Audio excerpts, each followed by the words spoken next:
Rachel marchait lentement. Son esprit était envahi par les pensées de la journée. Elle rentrait chez elle après un dîner entre amis, se remémorant la conversation agréable qu'elles avaient eue. Elle portait une robe simple. Elle tenait son sac près d'elle. Elle avait ses écouteurs dans les oreilles, même si elle n'écoutait pas de musique. Un geste naturel pour se protéger. La rue était presque déserte. Les quelques voitures qui passaient roulaient vite, comme si elles fuyaient quelque chose qu'elles ne pouvaient pas voir. C'est à ce moment-là que le premier bruit s'est fait entendre, pas dans le ciel, mais les pneus d'une voiture qui s'arrêtait brusquement à côté d'elle. Les lumières rouges et bleues tournaient sans arrêt, se reflétant sur le sol mouillé. Deux policiers sont descendus rapidement. On aurait dit qu'ils avaient trouvé ce qu'ils cherchaient depuis longtemps. L'un d'eux a crié un ordre simple et étrange. À genoux. Mettez les mains sur la tête. Rachel s'est arrêtée. Son corps s'est figé, non par peur mais par surprise. Elle a regardé autour d'elle, essayant de trouver une raison à cette conversation. Il n'y avait personne. Aucun mouvement étrange. Aucune agitation. Il n'y avait qu'elle. Je ne m'agenouillerai pas, dit-il fermement. Sa voix était celle de quelqu'un qui avait déjà vécu de nombreuses situations similaires. Son cœur battait fort, non pas par culpabilité, mais par fatigue. Fatigue d'avoir toujours dû prouver qu'elle n'était pas dangereuse, qu'elle ne ressemblait pas à quelqu'un de suspect, qu'elle n'était qu'une femme rentrant chez elle. Mais ce soir-là, aucune raison n'était suffisante. Les yeux des policiers montraient déjà qu'ils avaient pris leur décision. Le moment où elle décida de se retourner et de courir sembla durer une éternité. Ce n'était pas une tentative d'évasion précipitée. C'était quelque chose de naturel. C'était une lutte pour rester en vie. Les pas des policiers résonnaient derrière elle, et la voiture se lança à sa poursuite. Rachel courut. Elle passa sur le trottoir et traversa la rue. Le sol humide ne la laissait pas avancer. Son pied a glissé et elle est tombée lourdement, heurtant le trottoir avec son bras. Avant qu'elle ait pu se relever, elle a senti des mains dures lui saisir les bras et la tirer comme si elle n'était qu'un objet. Elle a poussé un cri. Ce n'était pas de douleur mais de révolte. L'un des policiers, appelé Ronald, l'a saisi fermement par le bras. Son visage ne montrait ni colère ni nervosité. C'était une froideur calculée. Rachel l'a regardé droit dans les yeux et lui a dit « Vous savez que c'est mal ». Il a simplement répondu qu'elle semblait avoir volé des voitures. Cette accusation était très lourde et difficile à accepter. Immorale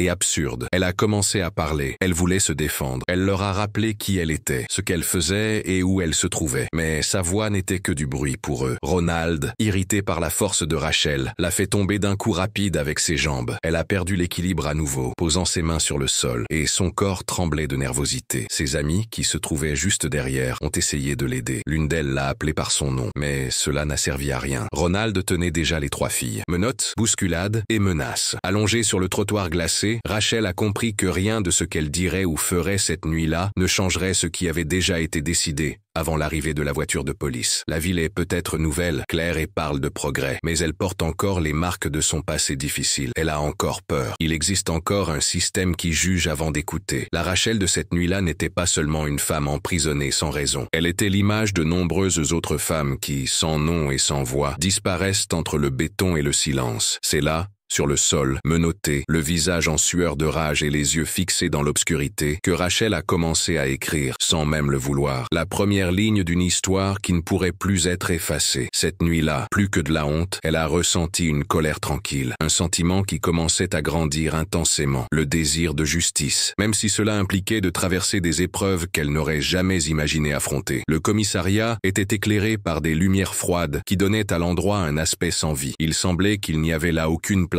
pour la joie, la chaleur ou les sentiments. Rachel fut poussée à l'intérieur comme un numéro et non comme une personne. Les menottes étaient serrées autour de ses poignets, mais ce qui lui faisait vraiment mal, c'était la façon dont on la traitait. Elle était considérée comme déjà coupable. Son opinion semblait moins importante que le bruit sec des bottes des policiers sur le sol brillant. Ronald marchait devant, lentement, comme s'il savait qu'à l'intérieur de cet endroit, il était le roi. Ses yeux ne cherchaient pas la vérité. Il cherchait à faire respecter les règles. Ses vêtements, bien repassés, montraient plus que le pouvoir. Il montrait aussi la fierté. C'était le genre d'homme qui mêlait respect et crainte. C'était le genre d'homme qui souriait d'un air narquois lorsqu'il voyait quelqu'un hésiter devant lui. Et à cet instant, en voyant Rachel les mains menottées, marchant la tête haute malgré tout, il sentit sa fierté blessée. « Tu n'as pas appris à écouter, n'est-ce pas ?» dit-il d'une voix calme mais pleine de colère. Rachel était très fatiguée. Elle répondit seulement par un regard. Ils avaient le visage rouge, non pas à cause de leur défaite, mais à cause de la colère qu'ils retenaient. Il n'y avait pas de cris, il y avait un silence intense. C'était le silence de ceux qui comprenaient que dire la vérité ne changerait rien. Et c'est peut-être pour cela que Ronald se sentit provoqué. Il voulait quelque chose de plus plus. Il voulait voir Rachel abandonner, la voir dire au revoir, et comme il n'y parvenait pas pendant la conversation, il a décidé de transformer le commissariat en un lieu où exprimer sa frustration. Les amis de Rachel, qui avaient également les mains menottées, essayaient de parler. Elle voulait protester et expliquer que tout cela était une erreur. Elle voulait seulement aider, mais personne ne les écoutait. L'un des policiers a demandé à tout le monde de se taire. Le commissaire, assis derrière son bureau, regardait les papiers que Ronald avait apportés. Il le faisait calmement, comme quelqu'un qui connaît bien le rôle de chaque personne dans cette situation. Ce que Ronald avait dit était écrit comme si c'était la vérité absolue. Soupçon de vol de voiture. Il a essayé d'échapper à la conversation. Il est resté ferme. Il a manqué de respect. Les personnes qui l'accompagnaient ont essayé d'aider. Un texte qui se répète, qui est toujours le même. Une histoire forcée qui parle de personnes qui ne peuvent pas raconter leur propre histoire. À ce moment-là, Rachel a senti qu'il se passait quelque chose de beaucoup plus grand qu'elle. Il ne s'agissait pas seulement de Ronald. C'était une machine, un système avec de grandes roues lourdes. Ses engrenages étaient rouillés, mais il continuait à écraser tous ceux qui se trouvaient sur son chemin. Jeffrey s'est rendu au poste de police 1 heure plus tard. Le capitaine de police était respecté par ses collègues. Il était connu pour être ferme et avoir un sens de la justice pendant ses années de service. Mais ce jour-là, il n'était pas le chef. Il était le mari. Il était un homme. Quand il a vu Rachel dans cet état, le visage triste et les poignets marqués par les menottes, il a ressenti une douleur dans la poitrine. Le monde dans lequel il croyait s'écroulait devant lui. Il a essayé d'expliquer et d'utiliser son poste pour remettre en question ce qui était très étrange. Mais le commissaire est resté ferme et a déclaré « Ici, nous respectons la loi. Peu importe qui elle est mariée. » Jeffrey a ressenti une profonde tristesse en lui. C'était comme crier dans un trou. Sa place, son uniforme, son histoire, tout cela n'avait aucune importance lorsque le système avait déjà décidé qu'il serait puni. Rachel fut placée dans une prison froide. Elle ne pouvait pas passer un appel avant que l'incident ne soit enregistré. Elle s'assit dans un coin. Elle respira lentement. Elle essayait d'organiser le chaos dans sa tête. Elle ne pleurait pas. Elle ne suppliait pas désespérément. Elle était là, forte, serrant dans ses mains ce qui restait de sa dignité. De l'autre côté de la clôture, Ronald observait tout avec un air satisfait. Pour lui, c'était une question de domination, de force ou de capacité à faire quelque chose. C'est la capacité d'avoir le contrôle ou d'influencer des personnes ou des situations. La victoire. Mais ce qu'il ne savait pas, c'est que ce qui émergeait là n'était pas l'obéissance. C'était la haine. C'était un lieu de justice. C'était le feu de quelque chose qui, une fois allumé, ne s'éteint pas facilement. Le lendemain matin, alors qu'elle remplissait le rapport officiel, Rachel a tenté d'expliquer à nouveau. Elle a dit qu'elle revenait d'un dîner avec des amis, qu'elle n'avait aucune preuve pour expliquer cette agression. Elle avait couru par désespoir, pas par culpabilité, mais ses paroles étaient comme du vent. Le stylo du greffier continuait à écrire conformément au rapport original. Le visage de Rachel semblait sans importance. Seuls les vêtements de l'accusateur pesaient lourd. L'interrogatoire fut bref. Quelle est l'accusation? Vol de voiture, désobéissance à un ordre et entrave à l'arrestation. Et même sans aucune preuve, sans vidéo et sans témoin qui ne soit impliqué, elle fut emprisonnée. Ses amis furent libérés à condition de faire une déposition. Rachel, pas question. L'histoire que Ronald avait inventée était suffisamment solide pour que la procédure se poursuive jusqu'à l'audience. Jeffrey revint plus tard dans la cellule. Il a essayé de la réconforter, mais en réalité, il était plus triste encore. Les yeux de Rachel en disaient long. Elle comprenait qu'elle était désormais seule. Ce n'était pas parce qu'il n'était pas à ses côtés. C'était parce que rien de ce qu'il ferait ne pourrait les aider dans cette situation. Ils n'étaient pas confrontés à un homme. Ils étaient confrontés à un système. Un système qui, même avec lui à l'intérieur, était toujours plus puissant que n'importe quelle bonne idée. Dans le couloir, Ronald salua Jeffrey d'un signe de la tête sans émotion. C'était un geste insignifiant, mais plein de mépris. À ce moment-là, quelque chose en Jeffrey changea également. La colère se transforma en quelque chose de pire. Le combat n'était plus seulement pour la justice. C'était un combat pour des personnes. C'était un sentiment qu'il n'avait jamais voulu créer, mais qu'il ne pouvait plus contenir. Il savait que cela allait tout changer. Rachel passa plusieurs jours en prison. Les nuits devenaient de plus en plus froides. Chaque heure semblait durer une éternité. Mais même là, seule et sans justice, elle ne perdait pas l'espoir que quelqu'un, quelque part, se souciait encore de la vérité. Elle ne savait pas qu'à l'extérieur, l'homme qui l'aimait se préparait à se battre. Ce combat allait laisser des traces chez tous ceux qui y participeraient. Ce qui avait commencé comme une conversation dans la rue était sur le point de se transformer en une lutte cachée. Cette lutte était pleine d'erreurs, de regrets et d'un fort désir de réparer les choses. Le temps dans une cellule est différent. Il ne passe pas. Il est lourd. À chaque seconde, c'est comme si un poids pesait sur le cœur. Cela montre que le monde extérieur continue, sans se soucier de la douleur que nous ressentons ici. Pour Rachel, le silence glacial des murs du commissariat était plus dur que n'importe quel mot. Ce n'était pas seulement la prison qui la retenait, c'était la froideur avec laquelle on la traitait. Il semblait semblait que son histoire, sa vérité et sa dignité n'avaient aucune importance face aux documents d'un policier. Le papier était plus important que ce qu'il disait. Ce matin-là, le bruit de la grille qui s'ouvrait a brisé le silence qu'elle ressentait. Un policier est venu lui dire que son audience avait été fixée rapidement. Le système voulait faire un exemple. Il voulait accélérer le travail et montrer son efficacité. Pas pour une raison valable, mais pour respecter les règles, pour les apparences. Tout n'était que mensonge. Jeffrey est arrivé au tribunal avant que Rachel n'y soit emmenée. Son visage était grave, ses mains étaient croisées. Son uniforme de capitaine était encore en bon état, mais à l'intérieur, il se sentait très triste. Il savait que la matinée serait difficile. Malgré tout, il avait un espoir. C'était un espoir stupide, mais normal. Il croyait qu'à un moment donné, la vérité finirait par l'emporter. Le problème, c'est que dans certains tribunaux, la vérité n'est pas ce qui compte le plus. Jeffrey allait le découvrir à ses dépens. Rachel entra, les mains menottées, accompagnée de 2 policiers. Lorsqu'elle ouvrit la porte, son regard croisa celui de Jeffrey. Elle n'avait pas peur. Elle était calme et sereine, comme si elle savait déjà ce qui allait se passer, avant même que quelqu'un ne dise un mot. Le juge avait un visage grave. Il était assis bien droit, comme s'il portait le poids de toutes les lois du monde sur ses épaules. À ses côtés, le procureur rangeait ses papiers comme s'il avait déjà gagné. L'avocat de la défense, qui avait été choisi par l'État, parlait avec une fausse assurance. Il semblait plus soucieux de ne pas perdre son prochain client que de se battre pour Rachel. Il a exposé les points principaux. Absence de preuves matérielles, absence de situation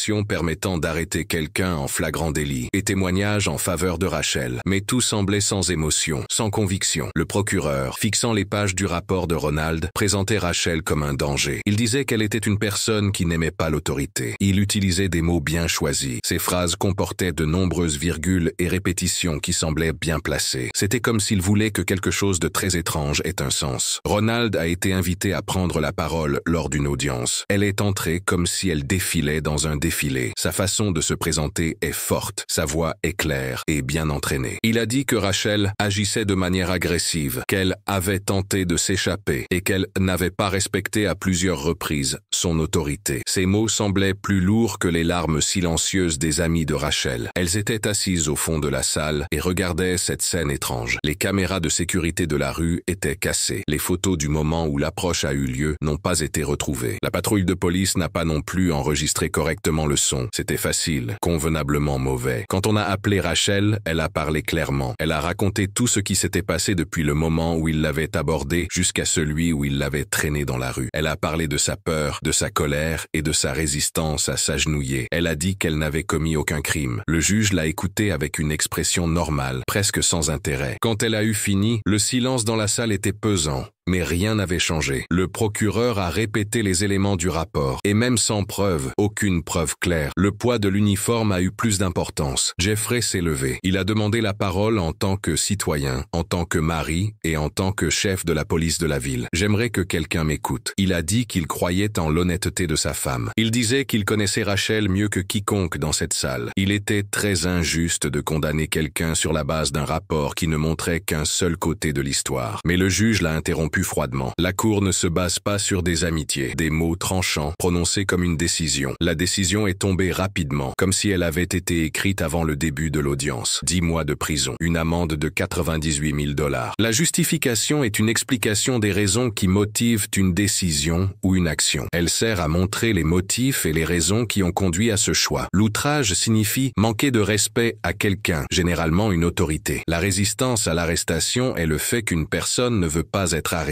et fait quelque chose pour l'éviter. Une conduite suspecte est le fait d'agir d'une manière qui semble étrange ou qui soulève des doutes sur ses intentions. Il n'a pas été dit qu'il n'avait pas de preuves. Ils n'ont pas non plus dit qu'il n'avait pas trouvé de photos. Personne n'a mentionné qu'il n'avait pas trouvé d'armes ou d'objets interdits sur Rachel. La répétition de mots techniques. Les textes impersonnels sont ceux qui ne mentionnent pas qui parle. Ils parlent de faits ou d'idées de manière neutre. Par conséquent, les personnes n'apparaissent pas comme le sujet de l'action. Ce type de texte est courant dans les actualités, les exposés et certaines explications. Il apporte des informations de manière objective, sans donner d'opinion personnelle. Ainsi, l'accent est mis sur ce qui est dit et non sur qui le dit. Sévère. À ce moment-là, quelque chose s'est brisé en Jeffrey. Ce n'était pas seulement de la colère, c'était une douleur intense, presque physique, de voir la femme que j'aimais être punie non pas pour ce qu'elle avait fait, mais pour qui elle était, pour sa couleur, pour son attitude déterminée face à une personne d'autorité qui n'aimait pas être désapprouvée. La salle d'audience était devenue une farce, un endroit où la justice se présentait comme si elle faisait tout correctement, mais agissait avec mépris et arrogance. Rachel s'est dirigée vers la cellule sans se retourner. Saviez-vous qu'à partir de ce moment-là, ce n'était plus seulement votre liberté qui était en jeu, c'était votre propre vie qui était en jeu, votre valeur, votre pouvoir. Et en plus de cela, vous ne saviez pas ce que Jeffrey pourrait faire avec la douleur qu'il ressentait maintenant dans son cœur, parce qu'il n'était pas seulement un mari, c'était un policier, et il connaissait tous les rouages du système. Il savait où le bâtiment était fragile, il savait où la loi n'avait plus de pouvoir. S'il y avait une chose qu'il n'accepterait pas, c'était de laisser cette injustice sans réponse. Alors que la salle d'audience était vide, les bruits de la ville reprenaient à l'extérieur. Une promesse silencieuse naissait dans le cœur de Jeffrey. Il pensait que si la justice ne pouvait pas protéger ceux qu'il aimait, il trouverait un autre moyen. Ce chemin, tortueux, dangereux et semé d'embûches, ne faisait que commencer. Le temps semble passer différemment lorsque nous attendons des choix qui peuvent changer notre vie sans tenir compte de la réalité. C'est ainsi, pendant cette période étrange, que Rachel a passé les jours qui ont suivi le procès. 10 mois de prison, une amende de 98 000 $, une sentence très lourde qui avait un impact non seulement sur le papier, mais aussi sur son corps et son cœur. Le bruit du marteau du juge résonnait encore dans sa tête, alors qu'on la conduisait dans les couloirs du tribunal comme si elle n'était qu'une ombre. Même les agents ne la regardaient pas dans les yeux. C'était comme si elle avait perdu le droit d'être considérée comme une personne. La cellule où elle fut incarcérée dans la prison pour femmes de la ville était petite et chaude. Elle était néanmoins plus propre que ses souvenirs du tribunal. Les barreaux étaient froids, tout comme les choix qui l'avaient conduite là. À l'intérieur, d'autres femmes vivaient dans leur propre silence. Certaines avaient commis des erreurs, d'autres payaient pour des choses qui ne leur incombaient pas. Toutes, sans exception, avaient le sentiment d'avoir été absorbées par quelque chose de beaucoup plus grand. Un système qui ne laisse pas passer ceux qui ont une peau différente, une attitude ferme ou le courage de dire non quand on attend d'eux qu'ils se soumettent. Les premiers jours, Rachel est restée silencieuse. Je l'observais. Elle était présente, mais son esprit était encore hanté par les souvenirs du trottoir où elle avait été abordée. Elle se souvenait du regard froid de Ronald, de la salle d'audience et du visage de Jeffrey à ce moment de faiblesse. Elle ne trouvait aucun réconfort. La révolte ne laissait pas place à la tristesse. Tout en elle était fort. Oui, sa fierté était blessée, mais jamais brisée. Jeffrey, à l'extérieur, vivait dans une prison différente. Une prison invisible qui envahit les sentiments. La honte de voir sa femme jugée devant tout le monde dans un tribunal. L'incapacité d'être policier et de ne pas pouvoir prendre soin de celle qu'il aimait tant. Il se sentait vulnérable. Il pensait avoir été trahi par un système qu'il avait lui-même contribué à soutenir. Chaque uniforme que je voyais dans la rue semblait désormais incarner Ronald. Le respect que les autres lui témoignaient encore semblait plus une obligation qu'une admiration. Il avait des connaissances. J'étais seul. La seule chose qui l'empêchait de sombrer définitivement était sa volonté de se prouver que cela ne se terminerait pas ainsi. Rachel a essayé de rester en forme en gardant des horaires et des activités fixes. Elle se levait avant tout le monde. Elle faisait de l'exercice. Elle lisait tout ce qu'elle pouvait. Elle écrivait des lettres qu'elle n'envoyait jamais. Il y avait des jours où son cœur était si lourd que respirer lui faisait mal, mais elle ne voulait pas abandonner. Vous saviez qu'elle n'était pas là à cause de ce qu'elle avait fait, mais à cause de la peur qu'elle inspirait aux gens, parce qu'elle n'a pas baissé la tête. Pourquoi avez-vous eu le courage de dire « ce n'est pas juste » ? Et dans cet endroit, avoir beaucoup de courage dérange. À l'intérieur, il a commencé à entendre des histoires qui ressemblaient à la sienne. Chacune avait ses différences et ces tristes moments. Des femmes sont en prison sans preuve. Elles ont été accusées sur la base d'arguments fragiles, fondés uniquement sur la croyance de ceux qui avaient le pouvoir de les accuser. La différence était que la plupart d'entre elles n'avaient personne à l'extérieur. Rachel avait Jeffrey. C'est exactement pour cela qu'au lieu de me sentir réconforté, j'étais encore plus en colère. Comment une personne occupant un tel poste, avec un tel pouvoir et une telle autorité, n'avait-elle pas pu empêcher tout cela? Jeffrey, en revanche, menait sa propre enquête. Il examinait le passé de Ronald. Il analysait son comportement et ses actions passées. Il a trouvé des preuves, des notes mal rédigées et des témoignages d'autres personnes qui avaient également subi des violences, mais qui n'avaient jamais eu le courage de les dénoncer. Il a essayé de montrer ces informations au département des affaires internes, mais le système était lent. Il est trop préoccupé par son image et refuse de s'attaquer à la réalité. Il a commencé à s'isoler. Il passait beaucoup de temps enfermé dans son bureau à la maison. Il organisait des chronologies. Il consultait également des dossiers et passait des coups de fil à différentes personnes. Il voulait trouver n'importe quelle information qui pourrait aider Rachel. Mais au fond de lui, il n'avait plus beaucoup d'espoir. Quelque chose d'autre grandissait en lui, un désir sombre. Il ne s'agit pas seulement de prouver que sa femme est innocente, mais de voir Ronald ressentir le même goût amer de l'injustice. En prison, les jours passaient lentement. Rachel a commencé à tenir un journal. Elle y racontait tout de cette étrange aventure. On aurait dit qu'elle voulait laisser une preuve aux gens, un témoignage qui dénoncerait l'inaction des institutions. Je parlais du procès. C'était étrange de voir un juge ne prêter aucune attention à tout ce que je disais. Le procureur faisait des gestes et des expressions qui donnaient l'impression qu'il contrôlait la situation. Les preuves qui n'existaient pas, de manière assez drôle, ont fini par devenir des preuves de ma culpabilité. Son style d'écriture était simple, fort et vrai. Il n'y avait pas d'émotion. Il y avait la vérité. C'est avoir du courage. Beaucoup de courage. Une fois, elle a reçu la visite de Jeffrey. Il est arrivé fatigué, avec des cernes sous les yeux. Mais ses yeux brillaient encore. Une lueur intense, pleine d'intention. Rachel a remarqué que quelque chose avait changé chez lui. L'homme qui était auparavant l'incarnation de la loi avait désormais une nouvelle responsabilité. J'avais franchi une ligne que je ne devais pas franchir. J'étais prêt à faire tout ce qu'il fallait, et elle savait qu'elle ne pouvait pas l'arrêter. La conversation fut brève mais intense. Ils se touchèrent à travers l'épaisse vitre du salon. Tous deux comprenaient que ce contact en disait plus long que n'importe quelle phrase. Vous saviez que la justice n'avait pas fonctionné? Le système avait dit la vérité. Les chemins qui s'ouvraient à eux à partir de ce moment-là ne serait ni bon, ni simple, ni sûr. À l'extérieur, Ronald continuait à vivre comme si rien n'avait changé, sans punition et sans conséquence. Mais à l'intérieur de la prison et dans le cœur de Jeffrey, quelque chose se formait, un projet, un choix, une voie qui passerait par les règles de la loi. La condamnation de Rachel n'était pas seulement une erreur du juge, c'était le début d'une histoire qui ne traitait pas seulement d'injustice. Maintenant, cela commençait à devenir quelque chose de beaucoup plus compliqué, un voyage entre le bien et le mal. Les deux côtés étaient sur le point de se mélanger. C'était le 3e jour après la condamnation de Rachel. L'image d'elle, emmenée par des hommes, les mains menottées, était toujours dans sa tête. Parfois, il la voyait dans ses rêves, lui demandant de l'aide. Elle criait dans une langue qu'il ne comprenait pas. Ce n'était pas parce qu'elle parlait une autre langue, c'était parce que ce qui les séparait était fait de codes. Même en tant que capitaine, il n'avait jamais réussi à déchiffrer ces codes. Ce matin-là, Jeffrey se leva plus tôt que d'habitude. Il n'avait pas bien dormi. Son café était déjà froid avant qu'il ne l'ait porté à ses lèvres. Il enfila son uniforme, non par obligation, mais par habitude. Mais quelque chose en lui disait que ses vêtements n'avaient plus aucun sens. C'était comme le costume d'un personnage qu'il ne connaissait plus. Jeffrey quitta son domicile avec l'intention de retrouver Ronald. Pas pour discuter, pas pour parler. Il voulait regarder dans les yeux l'homme qui avait humilié sa femme. Cet homme avait menti à la justice. Il avait utilisé son poste pour faire passer une femme honnête pour coupable. Il voulait que Ronald ressente, ne serait-ce qu'un instant, le même vide que Rachel avait ressenti en entendant la décision qui la priverait de sa liberté pendant près d'1 an. Il a croisé Ronald par hasard en fin d'après-midi. Ronald sortait d'un café. Il était habillé comme tout le monde et portait des lunettes de soleil. Il semblait être un citoyen comme les autres, profitant de sa journée. Mais pour Jeffrey, il symbolisait tout ce qui n'allait pas dans l'uniforme que tous deux avaient autrefois porté avec fierté. Ronald l'a vu s'approcher, mais il n'a pas détourné les yeux. Il était provocateur, pensant peut-être que Jeffrey n'aurait pas le courage de franchir la ligne. Mais c'était une idée risquée, car ce qui animait Jeffrey à ce moment-là n'était plus la logique qui guide les agents. C'était un sentiment fort, un ajustement qui devait encore être fait. Les mots furent rares, les mains bougèrent rapidement. Jeffrey attaqua Ronald avec la rage qu'il ressentait depuis des semaines. Il poussa l'homme contre le moteur d'une voiture à l'arrêt. Ils tombèrent tous les deux sur le trottoir. Les gens criaient et certains avaient peur. Ronald essayait de se défendre, mais il n'était pas prêt pour ce genre de combat. Jeffrey ne se battait pas avec ses poings. Il exprimait des années de frustration d'avoir dû obéir et d'avoir été trahi dans sa loyauté. Ce n'était pas seulement une dispute, c'était une tentative désespérée de se faire justice soi-même. Dans le monde, la justice semblait n'exister que pour ceux qui pouvaient la contrôler. Ronald réussit à se dégager un instant. Il attrapa l'arme. Il la pointa vers Jeffrey, respirant avec difficulté. Mais Jeffrey avait aussi une arme. En quelques secondes, ce qui avait commencé comme une bagarre à coups de poing se transforma en une situation très dangereuse. Le bruit des coups de feu a traversé l'air comme un couteau. Les gens ont crié. Certains sont tombés par terre. D'autres se sont enfuis en courant. Au milieu de la confusion, une femme enceinte qui passait par là a été blessée. Un instant de peur. Un moment où le temps s'est arrêté pour montrer à tous que la violence, même lorsqu'elle est causée par la souffrance, ne se produit jamais seule. Les deux hommes se sont regardés. Ils étaient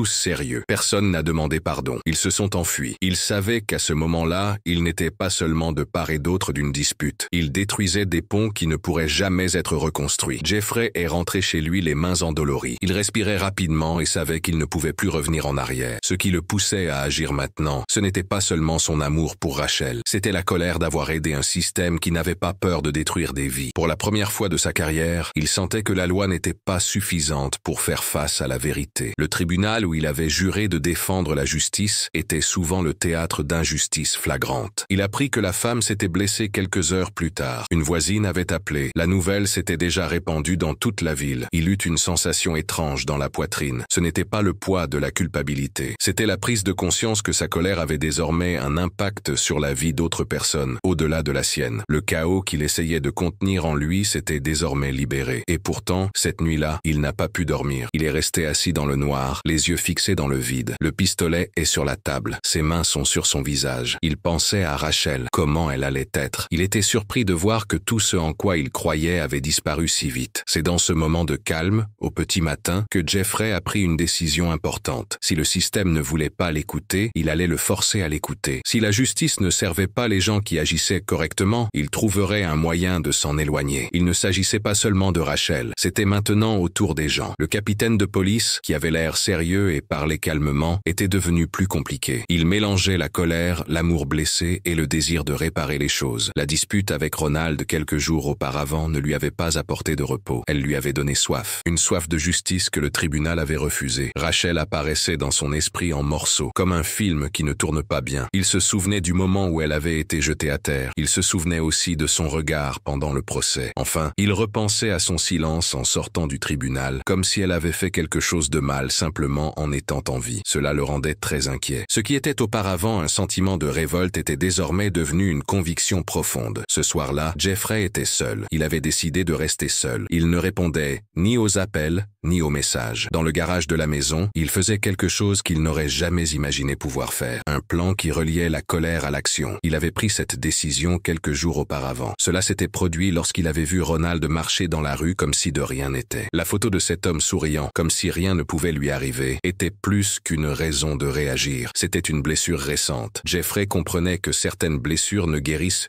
que lorsqu'elles sont complètement brûlées. Il était déjà minuit passé lorsqu'il est arrivé chez Ronald, une rue calme, isolée, entourée de silence et de repos, un endroit où personne n'imagine que la réalité peut surgir sans crier gare. Il avait avec lui ce dont il avait besoin. Pour lui, le feu ne signifiait pas seulement la destruction, c'était un symbole, c'était un message écrit avec du feu. Il ne voulait rien prendre à Ronald. Il voulait que Ronald ressente ce que c'était que de ne plus rien avoir, le même vide que Rachel ressentait, ce qu'il ressentait. Je voulais que Ronald comprenne que ne pas être puni a un prix. Il regarda la maison pendant quelques minutes. Il s'assura que le silence était bien réel. Les lumières étaient éteintes. Le jardin était très beau. La voiture était garée. Tout était bien rangé. Tout était très confortable. Une vie construite sur les destructions des autres. Puis, avec des gestes calculés, Jeffrey fit ce qu'il avait à faire. L'odeur de la fumée qui s'élevait se mêla à la brise matinale. En quelques secondes, le feu commença à monter le long du mur. Il consumait les murs avec la force de celui qui garde en lui de nombreux mots jamais prononcés. Ronald fut le premier à sortir, tremblant et en état d'alerte. Puis sa femme Alice appela son mari en criant. Tous deux coururent vers le milieu de la rue, sans chaussures, confus, essayant de comprendre ce qui s'était passé. C'est à ce moment-là que Jeffrey apparut. Elle ne portait pas d'uniforme, elle ne portait pas de masque. Il n'était pas là pour se cacher. Il était là pour que les gens le voient, pour que Ronald sache qui était responsable de tout cela. Ronald s'est agenouillé, non pas parce qu'il avait mal, mais parce qu'il avait peur. Il essayait de reprendre son souffle. Alice tremblait à côté de lui. Elle essayait de comprendre si c'était un cauchemar ou le début d'une punition. Jeffrey s'est avancé lentement vers eux. Son regard était fixé sur Ronald et son visage était impassible. Il a dit « Ce n'est que le début. Si tu ne dis pas la vérité sur Rachel, tu comprendras ce que c'est que de tout perdre. » Les mots sortirent lentement, sans chaleur, clairs. Chaque son que je prononçais était comme une flèche. Ronald, pour la première fois, ne dit rien. Pour la première fois, l'homme qui avait donné l'ordre d'attaquer une femme qui n'avait rien fait de mal devait se regarder dans le mur de feu qui brûlait sa maison. Il n'était plus celui qui commandait ici. Il n'était plus qu'un homme face à ses décisions. Jeffrey se retourna et partit sans se retourner. Saviez-vous qu'il n'était pas nécessaire d'en dire plus? Le feu dirait ce qu'il voulait dire. La fumée s'élèverait dans le ciel comme un signe. Ronald aurait le temps de réfléchir. C'était le moment de décider s'il voulait continuer à mentir ou affronter ce qui arriverait s'il ne disait pas la vérité. Une fois rentré chez lui, Jeffrey s'assit sur le canapé. Il resta silencieux et regarda dans le vide. Son visage était éclairé uniquement par la télévision éteinte devant lui. Il était en sueur, fatigué, mais il ne se sentait pas mal pour autant. Au fond de lui, quelque chose lui disait qu'il avait commencé à faire ce qu'il fallait, que l'équilibre revenait enfin, même si c'était de manière forcée. Le lendemain matin, la nouvelle s'était déjà répandue. Un incendie mystérieux détruit la maison d'un policier. Aucune victime, cause inconnue, mais Jeffrey savait, et Ronald aussi. Il n'y avait pas de mystère. C'était un message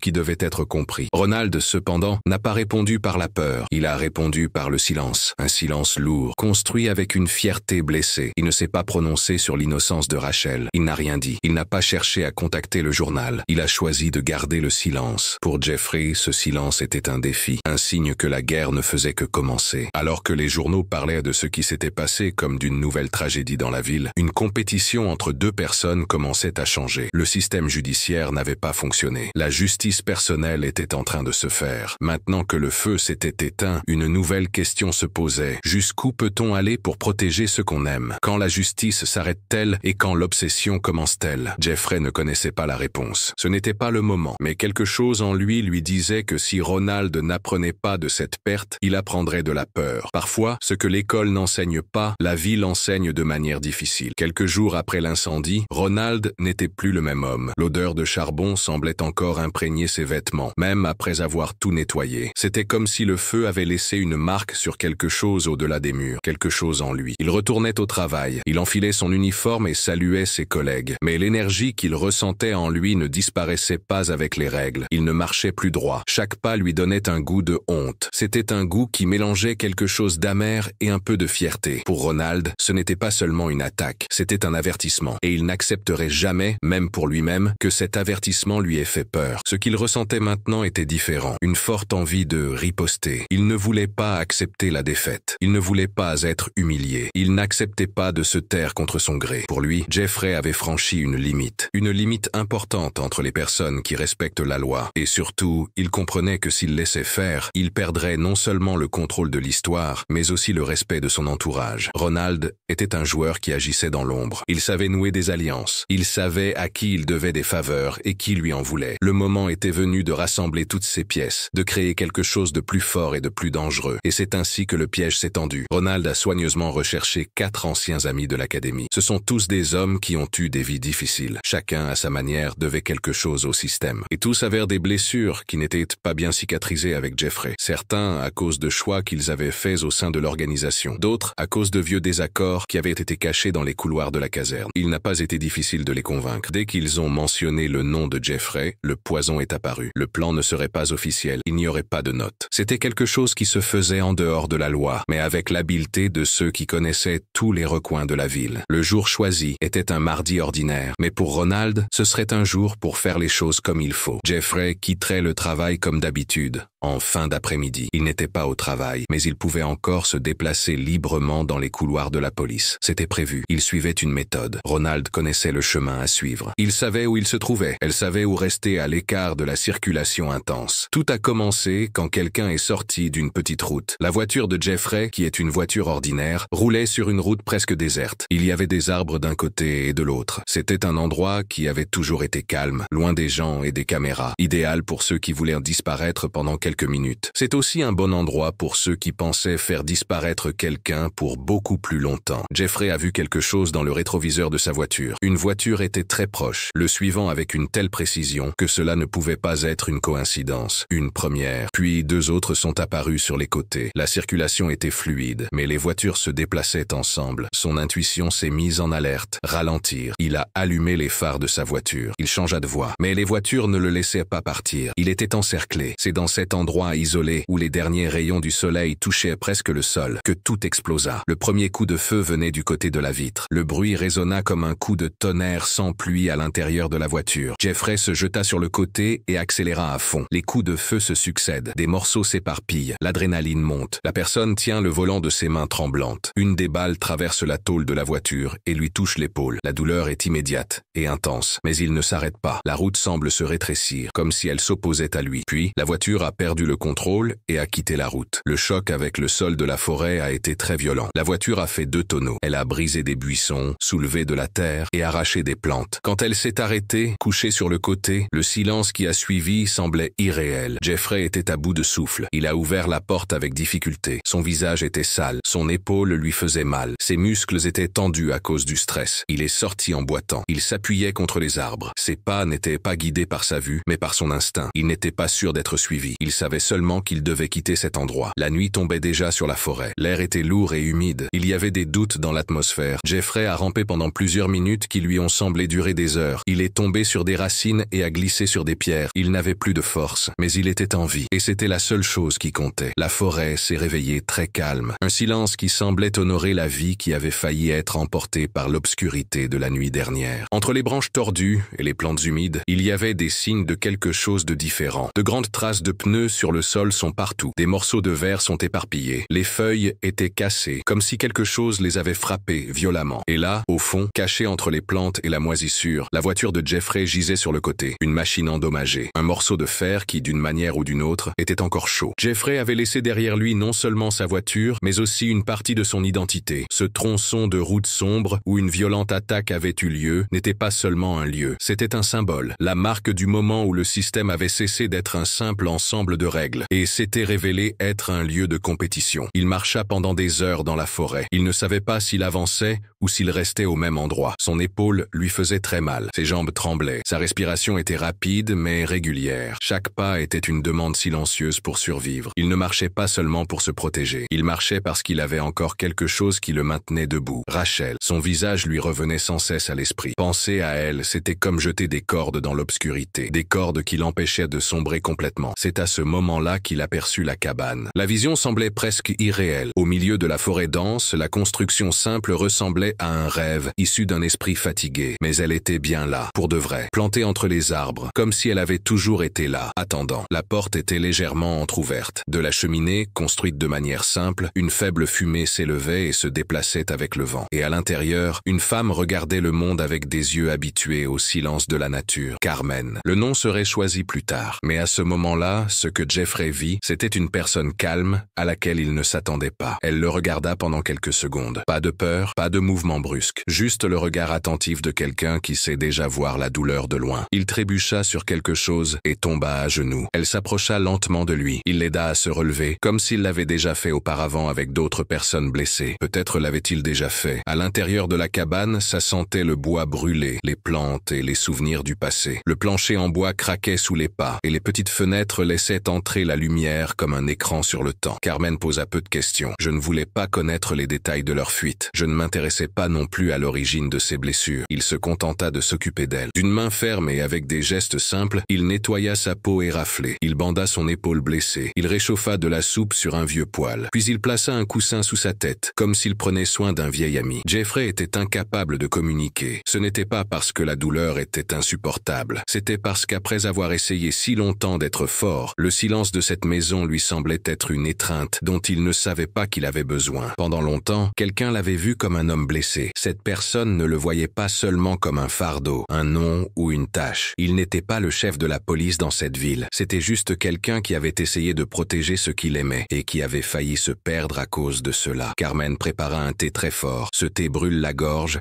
et fait se sentir mieux. Elle s'assit près de la cheminée et travailla avec de la laine, comme si rien ne se passait dehors. De temps en temps, elle regardait Jeffrey calmement. Elle savait que la précipitation n'existe qu'en ville et que certaines douleurs ne s'atténuent que lorsqu'on en prend conscience. Elle ne prononça pas de mots réconfortants ni de phrases toutes faites. Elle se contenta d'être présente. Ce moment était plus précieux que n'importe quel discours. À l'aube, tandis que le vent soufflait à travers les interstices du bois, Jeffrey repensa à tout ce qu'il avait fait. Elle pensa au feu, au danger, à l'attaque, choc, au bruit des coups de feu. Il se souvint également de Ronald. L'homme qui avait tout déclenché lui semblait désormais encore plus menaçant, car il comprenait à quel point il pouvait faire mal. Il pensa à Rachel. C'était toujours elle, dans sa prison glaciale, dans l'injustice qui était silencieusement liée à son nom. Le jour se leva et apporta un peu de couleur à cet endroit. Carmen marchait dehors. Elle ramassait des feuilles et coupait des racines. C'était comme si elle était dans un autre temps. Et qui sait, peut-être pouvait-elle vraiment vivre. En revenant, elle donna à Jeffrey un petit objet en bois qui porte chance. Elle lui demanda simplement de se souvenir d'où il venait. Il comprit alors que ce n'était pas le moment de rester là. Ce n'était pas le moment. Il y avait trop de problèmes à résoudre. Elle appela une ambulance dans une ville voisine. Lorsque les ambulanciers arrivèrent, Jeffrey était déjà debout. Il était étourdi, mais en sécurité. Carmen fit un geste de la main pour le remercier. Ils ne se firent aucune promesse,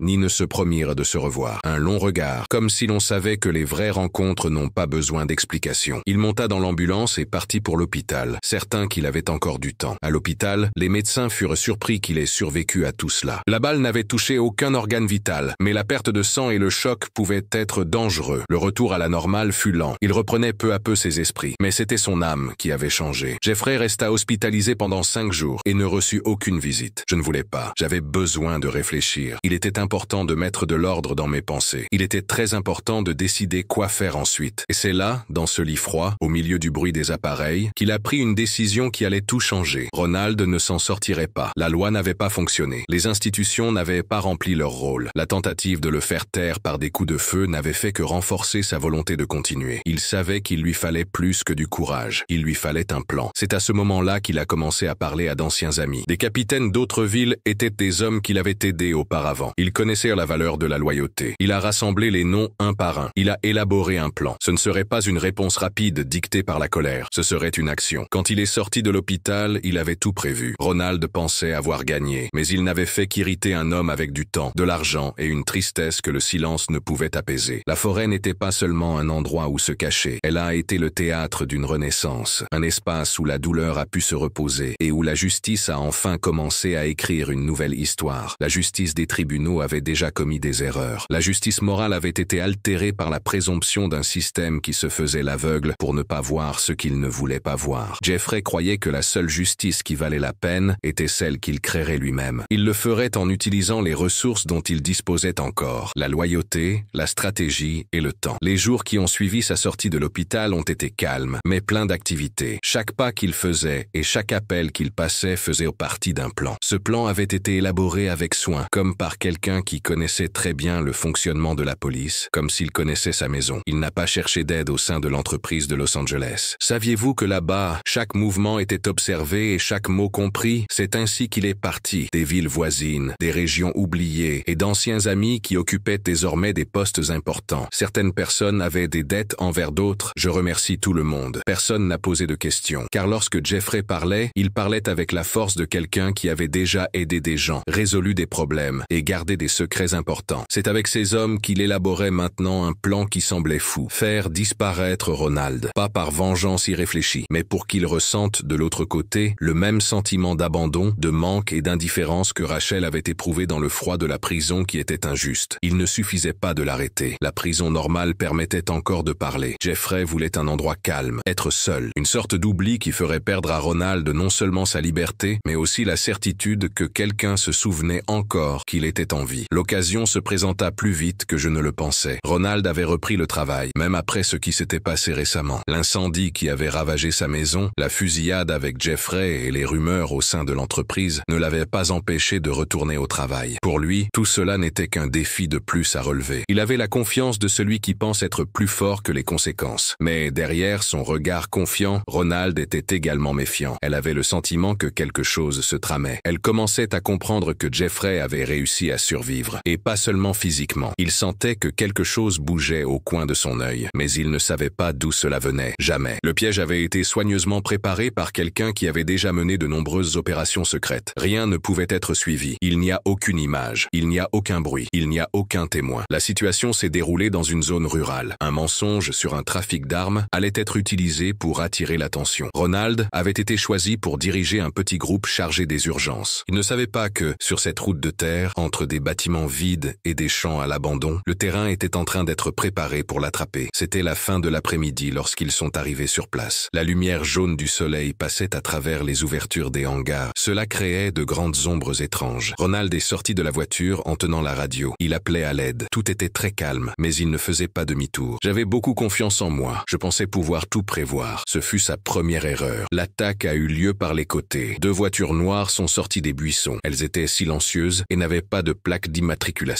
En quelques secondes, la voiture de Ronald a reçu un violent choc à l'arrière. Cela a fait dévier la voiture sur le côté. Le capot a heurté un poteau en bois. La voiture a fait un tonneau, puis s'est retrouvée sur le côté. À l'intérieur, Ronald criait, désorienté. Il était coincé par sa ceinture de sécurité. Il essayait de comprendre s'il s'agissait d'un accident ou d'un véritable piège. Mais il n'en eut pas le temps. Les portes ont été ouvertes avec violence. Des hommes cagoulés, vêtus de noir, l'ont tiré dehors. Il a essayé de se relever, mais un coup de poing l'a laissé sans souffle. Il n'y a pas eu de discussion. Il n'y eut aucune menace. Seule la réalisation exigeait une action planifiée par des personnes qui s'y connaissaient. Il resta immobile, fut ligoté et placé à l'arrière d'une des voitures. En quelques minutes, l'endroit était à nouveau vide, comme si rien ne s'était passé. Ronald resta inconscient ou sous sédatif pendant 2 jours. Je n'en étais pas sûr. À son réveil, il se trouvait dans une pièce glaciale. Il n'y avait ni fenêtre, ni horloge, et tout était silencieux. La seule chose que j'entendais était l'écho de mes propres pas et le bruit lointain d'un générateur allumé quelque part sous terre. Il a essayé de crier. Personne n'a répondu. Il a essayé de pousser la porte. Elle était fermée. Le temps semblait s'être arrêté dans cet endroit. Je ne savais pas si c'était le jour ou la nuit. La nourriture était glissée sous la porte. Il n'y avait aucune explication. Personne. Seulement le strict nécessaire pour qu'il survive. Qu'est-ce que le destin? L'Inde est un pays très vaste et diversifié. Elle compte de nombreuses cultures, langues et religion. La capitale de l'Inde est New Delhi. Beaucoup de gens en Inde vivent dans des villes et des villages. L'économie indienne est en pleine croissance et le pays produit de nombreux produits tels que des vêtements et des denrées alimentaires. La cuisine indienne est célèbre et connue dans le monde entier. Il y a beaucoup de beaux endroits à visiter en Inde, comme des temples,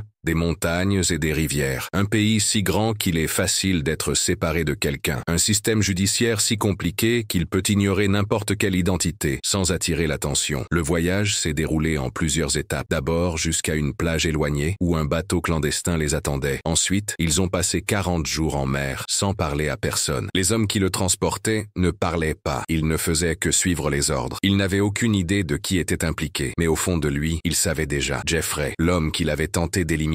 Cela lui donnait maintenant le goût métallique de l'oubli. Lorsque Ronald est arrivé en Inde, il a été remis à un groupe d'officiers qui ne lui ont posé aucune question. De faux papiers, des accusations préparées, une détention rapide, pas d'avocat, pas d'appel téléphonique. C'était comme s'il avait quitté la vie qu'il connaissait. La cellule était simple et humide. Il y avait beaucoup de voix qui parlaient dans des langues qu'il ne comprenait pas. Mais le plus dur n'était pas la construction, c'était le manque. Personne ne viendrait le chercher. Personne ne savait où il était. Lui qui avait longtemps cru qu'il était intouchable n'était plus qu'une personne perdue dans les couloirs de béton. Pendant ce temps, à Los Angeles, Jeffrey écoutait la nouvelle en silence. Les capitaines qui l'avaient aidé n'attendaient pas de remerciements. C'était plus qu'une dette. C'était une union d'idées, même si ces idées étaient erronées. Il regarda le ciel ce jour-là. Ses yeux étaient remplis de larmes. Il pensa à Rachel. Elle était toujours en prison. Maintenant, l'homme qui lui avait fait subir tout cela était loin. Et, qui sait, pour la première fois, silencieux. Sa justice n'en était qu'à ses débuts. Les jours en prison ne se comptent pas en heures. On les mesure en battements, en longs silences, en pensées qui glissent comme des ombres sur les murs froids. Rachel l'a appris très tôt. Dès la première semaine où elle s'est retrouvée là-bas, elle a compris que l'horloge ne l'aidait pas. Ce n'était qu'un juge de plus, tournant autour d'une décision prise sur des mensonges et soutenue par le mépris. Mais Rachel ne s'est jamais abandonnée autant. Même en prison, elle n'a pas laissé la prison changer qui elle était. Chaque matin, elle se réveillait avant les autres détenus, passait ses doigts sur les pages de son cahier où elle consignait ses pensées, ses confidences, des fragments d'elle-même. Elle écrivait comme si elle tenait la seule chose que personne ne pouvait lui enlever, sa voix. Chaque ligne était une tentative de préserver son essence, de ne pas laisser l'histoire que les autres avaient construite à son sujet la dominer. Même lorsque la tristesse voulait prendre le dessus, elle se souvenait de qui elle était à l'extérieur. Elle se souvenait des conversations avec ses amis, les dimanches avec Jeffrey, le goût du petit déjeuner préparé à la hâte. Et, Plus important encore, il se souvenait de l'injustice. Il pensait à la violence avec laquelle il avait été traité. Il pensait à la dureté de l'accusation et à l'humiliation qu'il avait ressentie devant un juge. Le juge avait choisi de croire un homme plutôt que d'écouter une femme qui disait « Je n'ai rien fait ». Quand on m'a appelé dans le bureau du directeur de la prison, je ne savais pas ce qui allait se passer. C'était un jour comme les autres. Le ciel était nuageux. On entendait le bruit des portes qui claquaient. Les gens regardaient de côté dans le réfectoire. Il est entré, le cœur battant. Ne savait pas s'il allait subir une nouvelle punition, un nouveau procès ou simplement suivre un protocole. Mais quelque chose avait changé. La directrice la regardait avec un air calme. À côté d'elle, un avocat que Rachel ne connaissait pas tenait un dossier rempli de papiers. Ils lui ont dit en quelques mots, elle était libérée. La révision de la peine est le processus qui consiste à examiner la sanction infligée à une personne. Ce processus peut avoir lieu lorsque quelqu'un estime que la peine est trop sévère ou si de nouvelles informations apparaissent. Ainsi, un juge peut décider de modifier la peine. Nouvelle réévaluation du procès. Un rapport qui montrait des erreurs de procédure. Le manque de preuves est enfin examiné. Les mots étaient techniques et sans émotion, mais le résultat est apparu immédiatement. Pendant un instant, Rachel a eu l'impression que son corps était léger dans les airs, comme si la gravité n'existait plus. Ses yeux se sont mis à brûler, ses jambes ont légèrement tremblé, et tout ce qu'elle a pu faire, c'est respirer profondément. Après de nombreux mois d'emprisonnement, après plusieurs nuits sans dormir correctement, après plusieurs lettres restées sans réponse, la porte de la prison s'ouvrait enfin. Désolé, je ne peux pas vous aider. Ce n'est pas par bonté, mais par souci de justice, même si cela prend du temps. La sortie s'est faite sans bruit. Pas d'applaudissements, pas de journalistes, pas de curieux. Seuls ses pas résonnaient. Il laisse derrière lui le sol froid, les couloirs gris et les barreaux. Dehors, le monde semblait plus lumineux. Le ciel laissait déjà entrevoir des éclats de bleu entre les nuages, comme s'il savait que cette liberté était juste. Jeffrey l'attendait à quelques mètres de la sortie. Il était appuyé contre une voiture. Son visage était marqué par des cernes, mais ses yeux brillaient d'une lueur qu'elle n'avait pas vue depuis longtemps. Quand ils se sont vus, ils n'ont pas parlé tout de suite. Ils se sont embrassés avant de dire un mot. Une étreinte forte et longue, mêlée de soulagement, d'amour et de tristesse. Deux survivants se retrouvent. Il ne lui dit pas tout de suite ce qu'il avait fait. Je lui dis simplement que tout avait changé, que Ronald ne serait plus un problème, qu'elle pouvait enfin respirer calmement. À ce moment-là, Rachel ne voulait pas connaître les détails. Elle voulait juste pouvoir respirer, sentir l'odeur de la rue, écouter les oiseaux et sentir la brise sur son visage. Les jours suivants, Jeffrey la traita comme il ne l'avait jamais traitée auparavant, sans compassion, mais avec précaution. Il lui préparait à manger, déposait des fleurs près de son lit et évitait de lui poser des questions difficiles. Il comprenait que Rachel portait encore en elle le poids des barrières, et il respectait le temps dont elle avait besoin pour se sentir à nouveau en sécurité dans le monde. Mais la vérité, comme toujours, ne resterait pas longtemps cachée. Le troisième soir, alors qu'ils dînaient ensemble en silence, Jeffrey lui a tout dit. Le projet, les amis, le piège. Ronald avait disparu. Personne ne savait où il était. Les gens s'inquiétaient. Ils le cherchaient partout. La famille de Ronald veut qu'il rentre à la maison. Il leur manque. Les recherches continuent. Il a dit qu'il était maintenant loin, hors de vue, détenu dans un autre pays, sans nom, impossible d'entrer, sans retour. Il a expliqué comment il avait réfléchi à chaque étape pour ne pas laisser de traces. Il avait troqué son uniforme contre une promesse. Rachel a écouté sans interruption. Elle mâchait lentement. Ses yeux fixaient la bougie allumée au milieu de la table. Quand il eut terminé, elle se contenta de sourire. Un petit sourire triste, plein de sens. Il y avait là un désir de vengeance, certes, mais elle reconnaissait aussi que pour réparer ce qui avait été brisé en elle, quelqu'un devait passer par les ténèbres. Les jours suivants, ils ont décidé de partir en voyage. Jeffrey a demandé un congé à son travail. Il a dit qu'il avait besoin de temps pour lui, de temps pour respirer et réfléchir. Ils ont choisi l'Italie, un endroit lointain, magnifique, où personne ne les connaissait. Ils voulaient s'éloigner du monde, même si ce n'était que pour quelques jours, se promener dans des rues étroites pavées de vieilles pierres, manger des pâtes chaudes au soleil, rire au bord de la mer. Et pendant un certain temps, cela a fonctionné. La douleur semblait s'être atténuée. Les nuits étaient à nouveau calmes. Le contact entre les deux avait réappris à être doux. Mais le monde n'oublie pas si vite. Le passé, même s'il tente de se cacher, finit toujours par refaire surface. C'est par une belle fin d'après-midi sur la terrasse d'un hôtel à Naples que Jeffrey a répondu au téléphone. César était un vieil ami et travaillait encore. Sa voix était grave. Les capitaines qui l'avaient aidé étaient sous pression. Des questions étaient posées au sein de l'organisation. Des informations étaient recueillies et comparées. Un fil est lâche ici. Un autre fil est lâche là. Ils étaient persuadés d'avouer. Le nom de Jeffrey apparaîtrait comme leur mentor. La police américaine était déjà au courant et était en route. Un mandat d'arrêt international avait été lancé. Ce bel endroit se transformait en piège. Encore une fois, la liberté de Rachel n'était pas totale. Le prix de la paix qu'ils avaient obtenu était désormais la fuite. Un nouveau départ, une nouvelle voie. Mais cette fois, Rachel ne se laisserait pas entraîner. Elle resterait près de Jeffrey. Car que ce soit bien ou mal, ils étaient ensemble. Leur amour, qui avait traversé des épreuves, mais qui était toujours là, serait désormais leur seul guide. La chaleur de la liberté que Rachel venait de gagner était encore présente dans son corps. Mais soudain, la réalité réapparut. Cette fois, sans crier gare. Le voyage en Italie avait commencé comme un moyen de retrouver la vie. C'était une tentative très forte de rassembler les morceaux que l'injustice avait brisés. Rachel marchait dans les rues de Rome. Elle semblait avoir les yeux de quelqu'un qui réapprend à voir les couleurs. Jeffrey, à ses côtés, semblait plus léger et détendu. Son regard était plus serein, comme si le fait d'être loin de son uniforme lui avait rendu un peu de son humanité. Mais la paix, dans ce monde étrange, était éphémère. L'appel arriva alors que le soleil se couchait. Le ciel de Naples peignait les vieux bâtiments de couleurs orange. Jeffrey répondit sans réfléchir. Le numéro qui apparut sur l'écran lui semblait familier. C'était César. C'était un ami de longue date. Il était loyal et savait écouter. César était le genre d'homme qui parlait peu et seulement de ce qui était important. La voix qui venait de l'autre bout était forte, mais elle avait une intonation différente. Et Jeffrey, en l'écoutant, sentit son corps se raidir comme une pierre. Les capitaines qui l'avaient aidé à faire disparaître Ronald étaient en cours d'enquête. Le silence, qui s'était installé au fil de nombreuses années de confiance et d'accords tacites, commençait à se briser. La pression venait de quelqu'un de haut placé, des secteurs au sein de l'entreprise, des personnes chargées de la promotion et des organismes gouvernementaux. Quelqu'un allait tirer les bonnes ficelles. Craignant une enquête fédérale approfondie, les alliés commencèrent à avouer la vérité, nom après nom, étape par étape. Et au milieu de l'histoire, un nom ressortait, Jeffrey. Il a essayé de comprendre l'information, mais il savait déjà ce qui allait se passer ensuite. Lorsque César lui a dit que des gens partaient pour l'Europe, son cœur battait déjà à toute vitesse, comme celui de quelqu'un qui doit s'enfuir. « Ils vont te trouver », ont été les derniers mots qu'il a entendus avant de raccrocher. Jeffrey s'est tourné vers Rachel. Son visage était sérieux, mais ses yeux trahissaient ses sentiments. Elle comprit. « Veuillez fournir le texte que vous souhaitez que je paraphrase. » Sans aucun doute. Ils firent leur valise en quelques minutes. Passeport dans leur poche. Argent liquide bien rangé. Pas d'adieu. Fuir ne nécessite pas de planification pour ceux qui ont déjà été privés de leur liberté de manière violente. Il suffit d'instinct. Ils commencèrent un voyage sans but à travers l'Europe. Ils changeaient facilement d'hôtel. Ils utilisaient de faux noms. Ils payaient en espèces. Ils évitaient les grands aéroports. Ils ne se rendaient pas non plus dans les gares routières très fréquentées. De plus, ils ne visitaient pas beaucoup de sites touristiques. Ils se rendaient dans des villages, des petites villes et des rues qui ne figuraient pas dans les guides touristiques. À chaque nouvel endroit où ils allaient, ils perdaient l'espoir de rester. Rachel n'avait plus peur. Elle ressentait quelque chose de plus douloureux, la fatigue. Elle portait sa valise comme si elle traînait derrière elle ses souvenirs, ses erreurs, ses réussites et un passé qui ne cessait de la tourmenter. Jeffrey était vigilant en permanence. Je dormais peu. J'observais tout, chaque reflet dans une vitrine, chaque voiture qui s'arrêtait, chaque visage qui prenait son temps pour détourner le regard. La méfiance était sa seule défense. Alors qu'il faisait une brève pause à Zurich, dans un hôtel simple près d'une rivière, Jeffrey reçut un message anonyme sur son téléphone portable. Le message disait que la police fédérale américaine avait commencé à collaborer avec des agences d'autres pays. Un mandat d'arrêt international était désormais en cours dans toute l'Europe. Interpol participait à l'opération. Les frontières n'étaient plus des lieux sûrs. C'étaient des stratagèmes pour attraper quelqu'un. Jeffrey ne s'arrêtait pas, même s'il était très fatigué. Il avait un croquis qui indiquait les routes peu surveillées. Il connaissait des gens de son passé. C'étaient des chauffeurs, des militaires à la retraite et des propriétaires d'auberges. Ils avaient des dettes envers le vieux capitaine. Mais même l'aide a une limite dans le temps lorsque les obligations du gouvernement se font sentir. Rachel, près d'elle, essayait de garder sa dignité. Mais il y avait des nuits où je pleurais en silence. Je restais assise sur le bord du lit, les yeux fixés sur le sol, comme si je cherchais une explication cachée là-bas. Pas pour la fuite, mais à cause de tout ce qu'ils avaient dû devenir. La femme qui était douce et forte quelques mois auparavant montrait désormais dans ses yeux la fatigue de ceux qui ont dû s'endurcir pour survivre. Ils ont fui pendant 30 jours sans parler, empruntant des chemins détournés, mangeant rapidement et dormant peu. 30 jours pendant lesquels, étrangement, leur amour s'est renforcé. Ce ne sont pas des fleurs dans un jardin tranquille, mais des racines qui s'entremêlent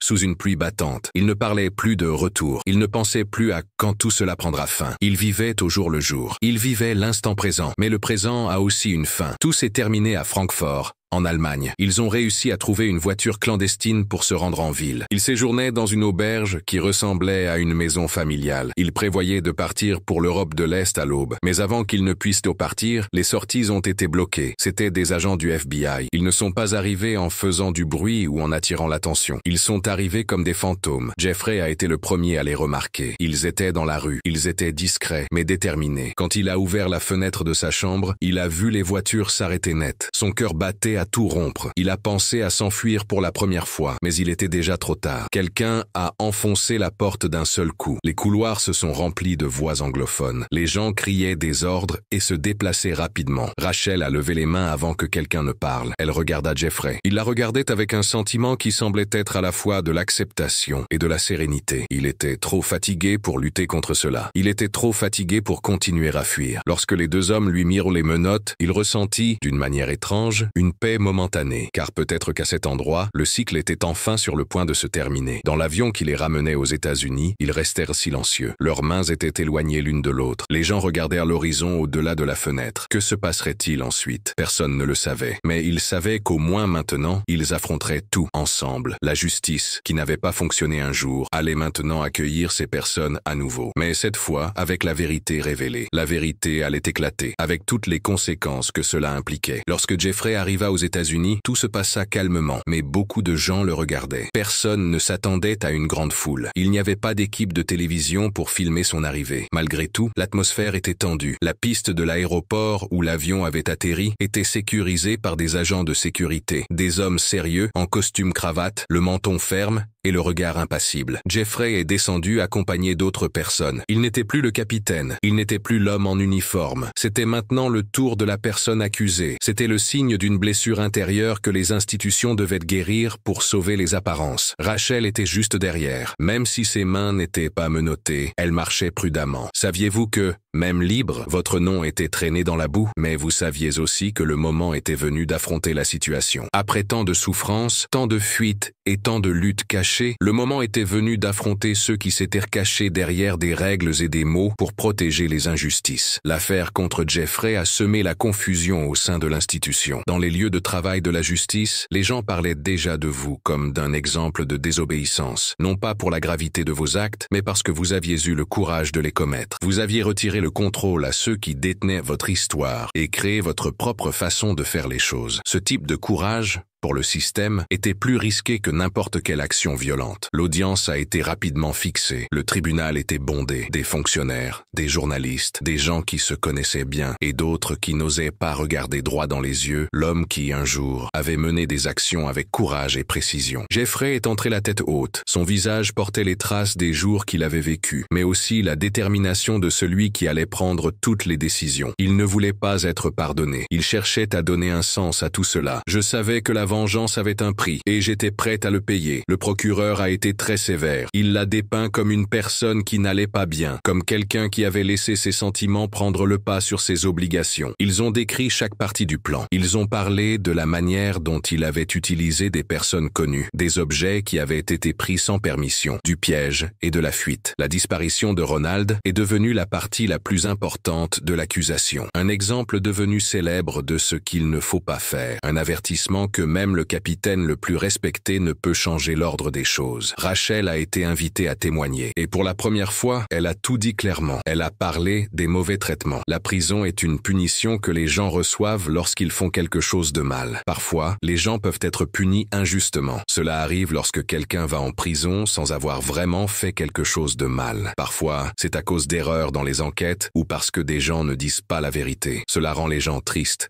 ainsi que leurs familles. Il est important que tout le monde ait droit à un procès équitable avant d'être emprisonné. La justice doit garantir que personne ne souffre pour quelque chose qu'il n'a pas fait. Elle a parlé des cris qui ont été étouffés par un système qui se disait juste. Elle a parlé de la difficulté de voir sa valeur détruite devant un tribunal qui s'en moque. Elle n'était pas triste et n'a pas versé de larmes. Il n'avait aucun doute. Il a parlé comme s'il n'avait plus rien à perdre et par conséquent beaucoup à dire. Il a dit que Jeffrey n'était pas un sauveur, mais qu'il n'était pas non plus une mauvaise personne. C'était juste un homme blessé qui essayait de réparer ce que la justice avait détruit par son inaction. Le juge a écouté en silence. Son expression était impassible. Son stylo griffonnait de petites phrases. Il comprenait déjà ce qui se trouvait devant lui. Ce n'était pas seulement une affaire, mais un symbole. Une petite différence entre la justice et la justice que l'on se rend soi-même. La décision est tombée en fin d'après-midi, alors que la lumière du tribunal commençait à s'estomper avec l'arrivée de la nuit. Jeffrey a été condamné. Vous avez officiellement perdu votre emploi de capitaine. Tous vos prix, honneurs et distinctions ont été annulés. Toute une vie de travail ruinée par une décision. 5 ans de prison dans un endroit sans liberté. Il n'y avait pas de colère sur son visage. Il fit un léger mouvement de tête, comme s'il savait déjà. Comme quelqu'un qui avait déjà purgé sa peine, même s'il était libre, au cours des derniers mois de fuite et de perte. Dans la cour de la prison où il se trouvait, Jeffrey ne se faisait pas remarquer. Il n'était qu'un visage parmi tant d'autres qui portaient les marques du temps, des mauvaises décisions et des injustices. Mais à l'intérieur, il ressentait une étrange sensation de paix. Il était enfin en paix avec le choix qu'il avait fait. Les murs de la prison étaient blancs, plats et sans intérêt. Mais dans son esprit, il dessinait une carte de tout ce qu'il avait vécu. Les chemins se croisaient, les amours qui avaient été mises à l'épreuve, les promesses qui avaient été faites et tenues. Il savait qu'il avait beaucoup perdu. Son travail, sa certitude, sa réputation était intacte, mais il n'avait pas perdu sa propre certitude. Rachel était libre, et l'homme qui avait failli détruire sa vie avait disparu de la surface de la terre depuis longtemps. Il avait eu la chance de savoir ce que c'était que de tout perdre. Jeffrey repensait aux nuits qu'il passait dans sa cellule. Il repassait chaque mouvement dans sa tête. Se serait-il senti coupable de quelque chose? Qui sait, mais pas de ce qu'il avait fait. Seulement de la façon dont le monde avait dû changer pour qu'il se sente obligé d'agir. La vraie douleur ne venait pas de l'endroit où il était emprisonné. La raison était que la justice, qui était censée protéger, s'était transformée en une arme. À l'extérieur, Rachel recommençait à zéro. Elle essayait de reconstruire sa vie avec les morceaux qui restaient. Elle a trouvé un travail simple. Elle a repris contact avec ses anciennes amies. Elle a commencé à fréquenter des lieux communautaires. Elle raconte son histoire à d'autres femmes. Elle est devenue un symbole, non pas parce qu'elle le voulait, mais parce qu'elle en avait besoin. Elle a compris que sa voix pouvait aider beaucoup d'autres voix qui n'avaient pas encore de soutien. Elle aussi portait des marques, mais contrairement au système, elle a décidé de ne pas les cacher. Elle allait voir Jeffrey dès qu'elle en avait l'occasion. Il lui apportait des livres. Il lui parlait de politique, d'art et des petits changements qui se produisaient dans la ville. Les réunions étaient calmes, mais pleines de sens. Il ne parlait pas beaucoup de ce qui allait se passer ensuite. Saviez-vous que c'est une période différente maintenant? Leur vie a changé pour toujours, et que malgré tout, il y avait un moyen de continuer. Un soir, ils étaient assis face à face, séparés par un panneau en acrylique dans le salon. Rachel lui a demandé si tout cela en valait la peine. Jeffrey a mis du temps à répondre. Il a passé la main sur sa barbe qui avait poussé. Il l'a regardé dans les yeux et lui a dit « Si je n'avais pas fait ce que j'ai fait, tu serais encore avec toi. Et je continuerais à agir comme si la justice était la même pour tous. » Ce n'était pas une explication, c'était une prise de conscience. Ainsi, entre les barreaux, les livres et la présence silencieuse de la femme qu'il aimait, Jeffrey commença à purger sa peine, sans remords. Mais avec la certitude que, même si le prix à payer était très élevé, il avait défendu ce qui était juste. Ce genre de choix ne permet pas toujours de revenir en arrière. Jeffrey connaissait bien ce silence. Il avait l'habitude de s'asseoir dos au mur. Ses yeux fixaient la petite fenêtre qui ne laissait presque pas entrer la lumière. Il regardait le lent mouvement des ombres. Il était là depuis plus d'1 an. Chaque jour est une longue attente. Le temps ne passe pas, il s'écoule lentement. Il avait déjà accepté sa situation. Il n'avait plus de raison d'être en colère. Il ne lui restait plus qu'à comprendre. Une compréhension difficile,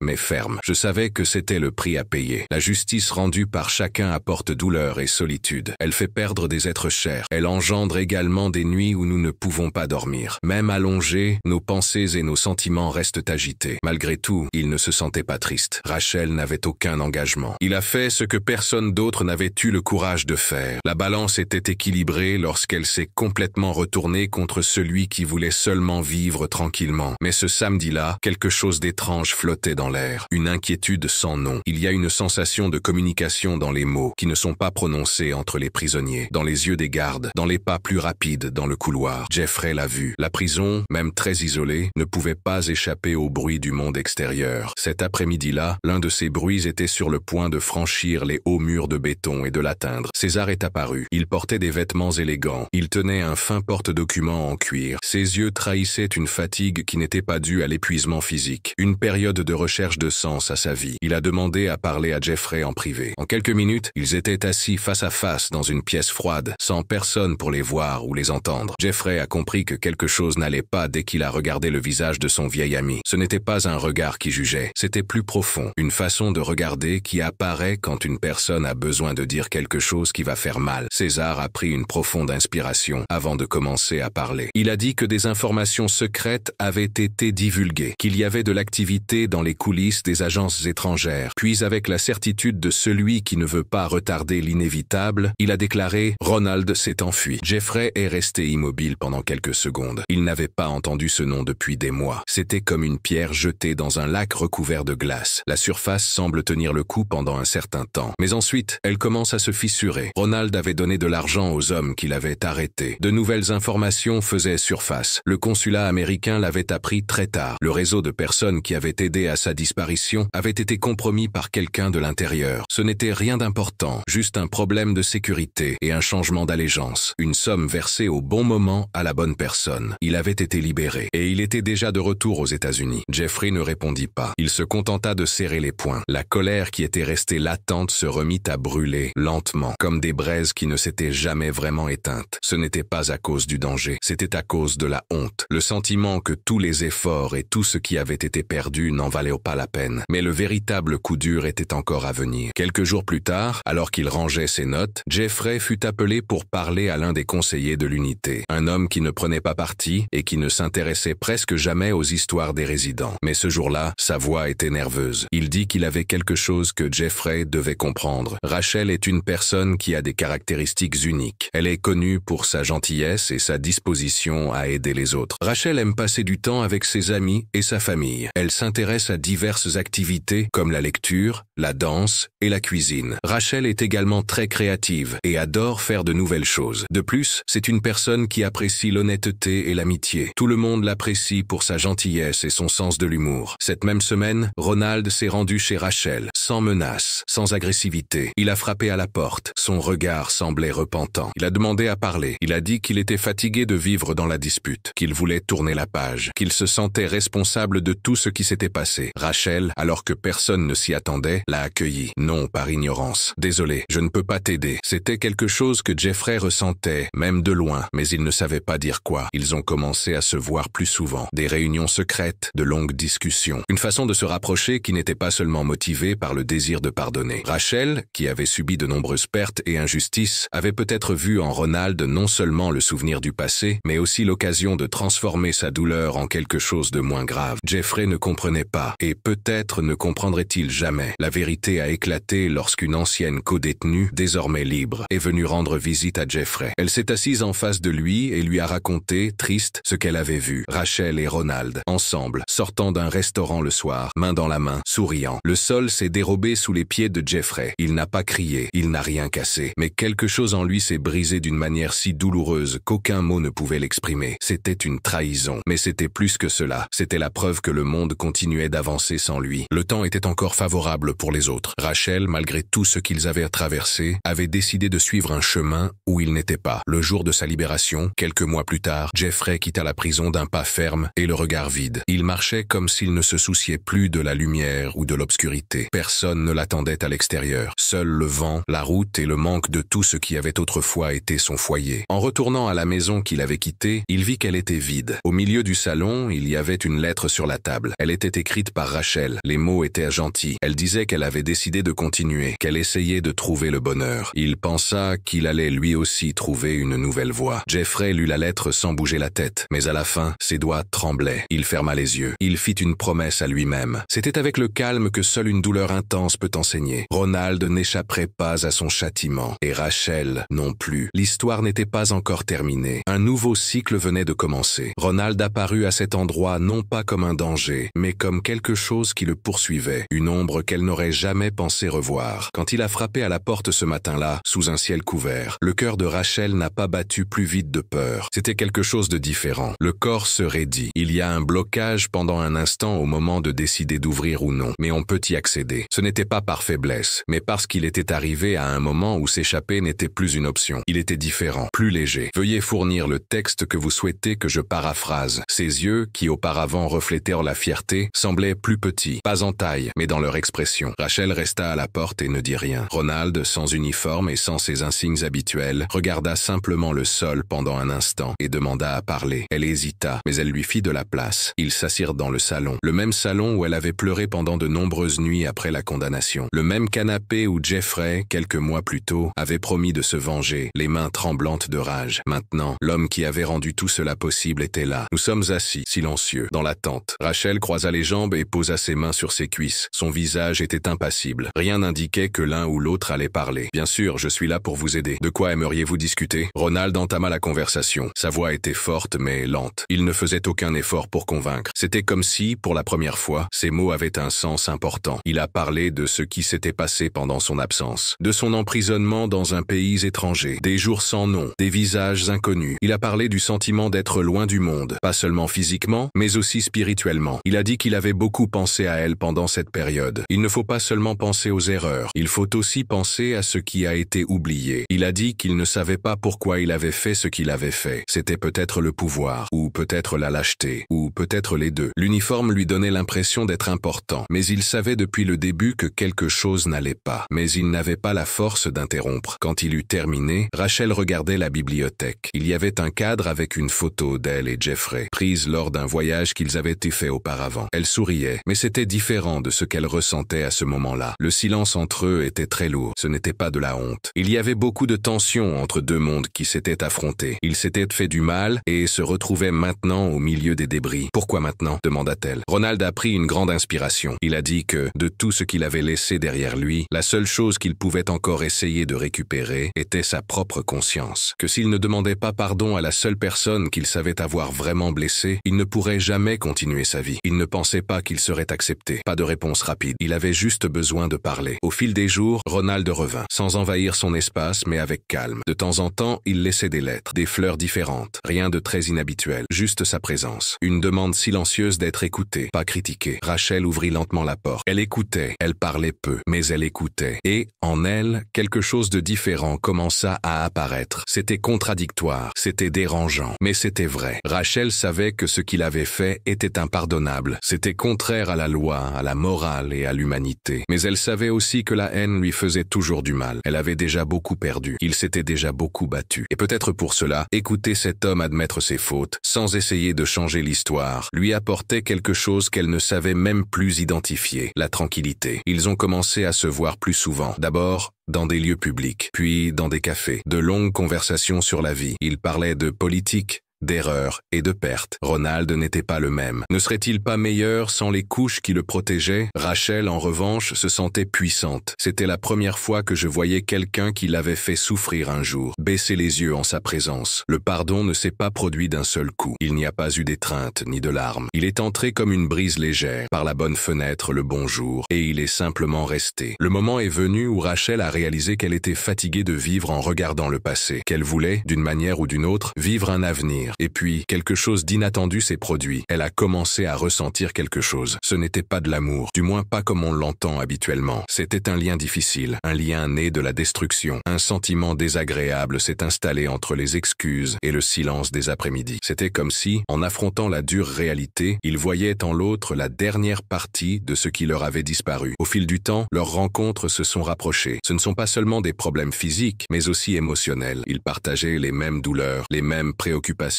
et les mêmes nuits blanches. Rachel a commencé à voir en Ronald une image altérée de sa propre tristesse. Et, étrangement, cela la guérissait. Elle s'est souvenue de ce qui s'était passé auparavant. Mais le passé n'était plus la seule chose qui parlait. Un ami de Jeffrey les a vus sortir d'un restaurant et a pris une photo. Le destin leur a réservé une autre surprise. La photo a été envoyée à Jeffrey. Et le monde a de nouveau tremblé. Mais Rachel ne l'a pas su tout de suite. Ce soir-là, Rachel était allongée sur le canapé. Ronald était assis par terre, près d'elle. Elle ne se sentait pas pas comme une traîtresse. Elle se sentait pleine de vie. C'était la première fois depuis longtemps qu'elle était avec quelqu'un qui, même s'il avait commis des erreurs impardonnables, les acceptait. Et cela, pour elle, était une façon particulière de se sentir libre. Rachel a décidé de ne pas être seulement une personne qui souffre. Elle a fait un choix différent. Elle a décidé d'écrire un nouveau chapitre, même si c'était difficile, même si cela ne serait pas compris. Et dans cet espace entre le pardon et l'amour, une histoire qui n'aurait jamais dû se produire a vu le jour. Mais, d'une manière ou d'une autre, elle s'est produite. Rachel avait du mal à exprimer ce qu'elle ressentait. C'était encore plus difficile à expliquer. Les jours passaient. Chaque heure apportait un nouveau problème. L'air de la ville semblait chargé d'une énergie constante. Il y avait un sentiment silencieux que quelque chose ne devait pas se produire, mais qui se produisait pourtant. Sa relation avec Ronald n'était pas connue de tous, mais elle n'était pas non plus cachée de manière excessive. Elle était avant tout cachée dans ses sentiments. Un lien qui avait commencé dans un endroit difficile, où le souvenir de la douleur était encore présent, mais où le pardon était arrivé comme un visiteur surprise. Ronald ne faisait pas souvent de promesses. Il ne disait pas qu'il allait changer le passé. Il n'a jamais essayé d'effacer ce qu'il avait fait. Et c'était exactement ce qui attirait Rachel. La vérité sans mensonge. Être là sans se cacher derrière un masque. Après tout, il agissait désormais comme quelqu'un qui connaissait bien les conséquences de ses actes. C'est pourquoi il ne se permettait pas d'imaginer ce qui pourrait arriver à l'avenir. Mais elle commençait à imaginer. Elle ne pouvait pas oublier Jeffrey, l'homme qui avait franchi la ligne pour elle, qui avait quitté son uniforme, ses amis et toute sa vie pour une justice que le monde ne lui avait pas rendue. Même avec son corps près d'une autre personne, Rachel percevait encore la présence de Jeffrey dans les petits gestes du quotidien, comme plier les draps, dans la routine de préparer un café bien fort, dans la tranquillité des dimanches matins. Mais il y avait quelque chose de plus puissant que la nostalgie, la fatigue. Rachel était fatiguée de vivre en se souvenant de ce qui s'était passé auparavant. Et, près de Ronald, elle avait trouvé quelque chose qui ressemblait à la paix, une paix étrange.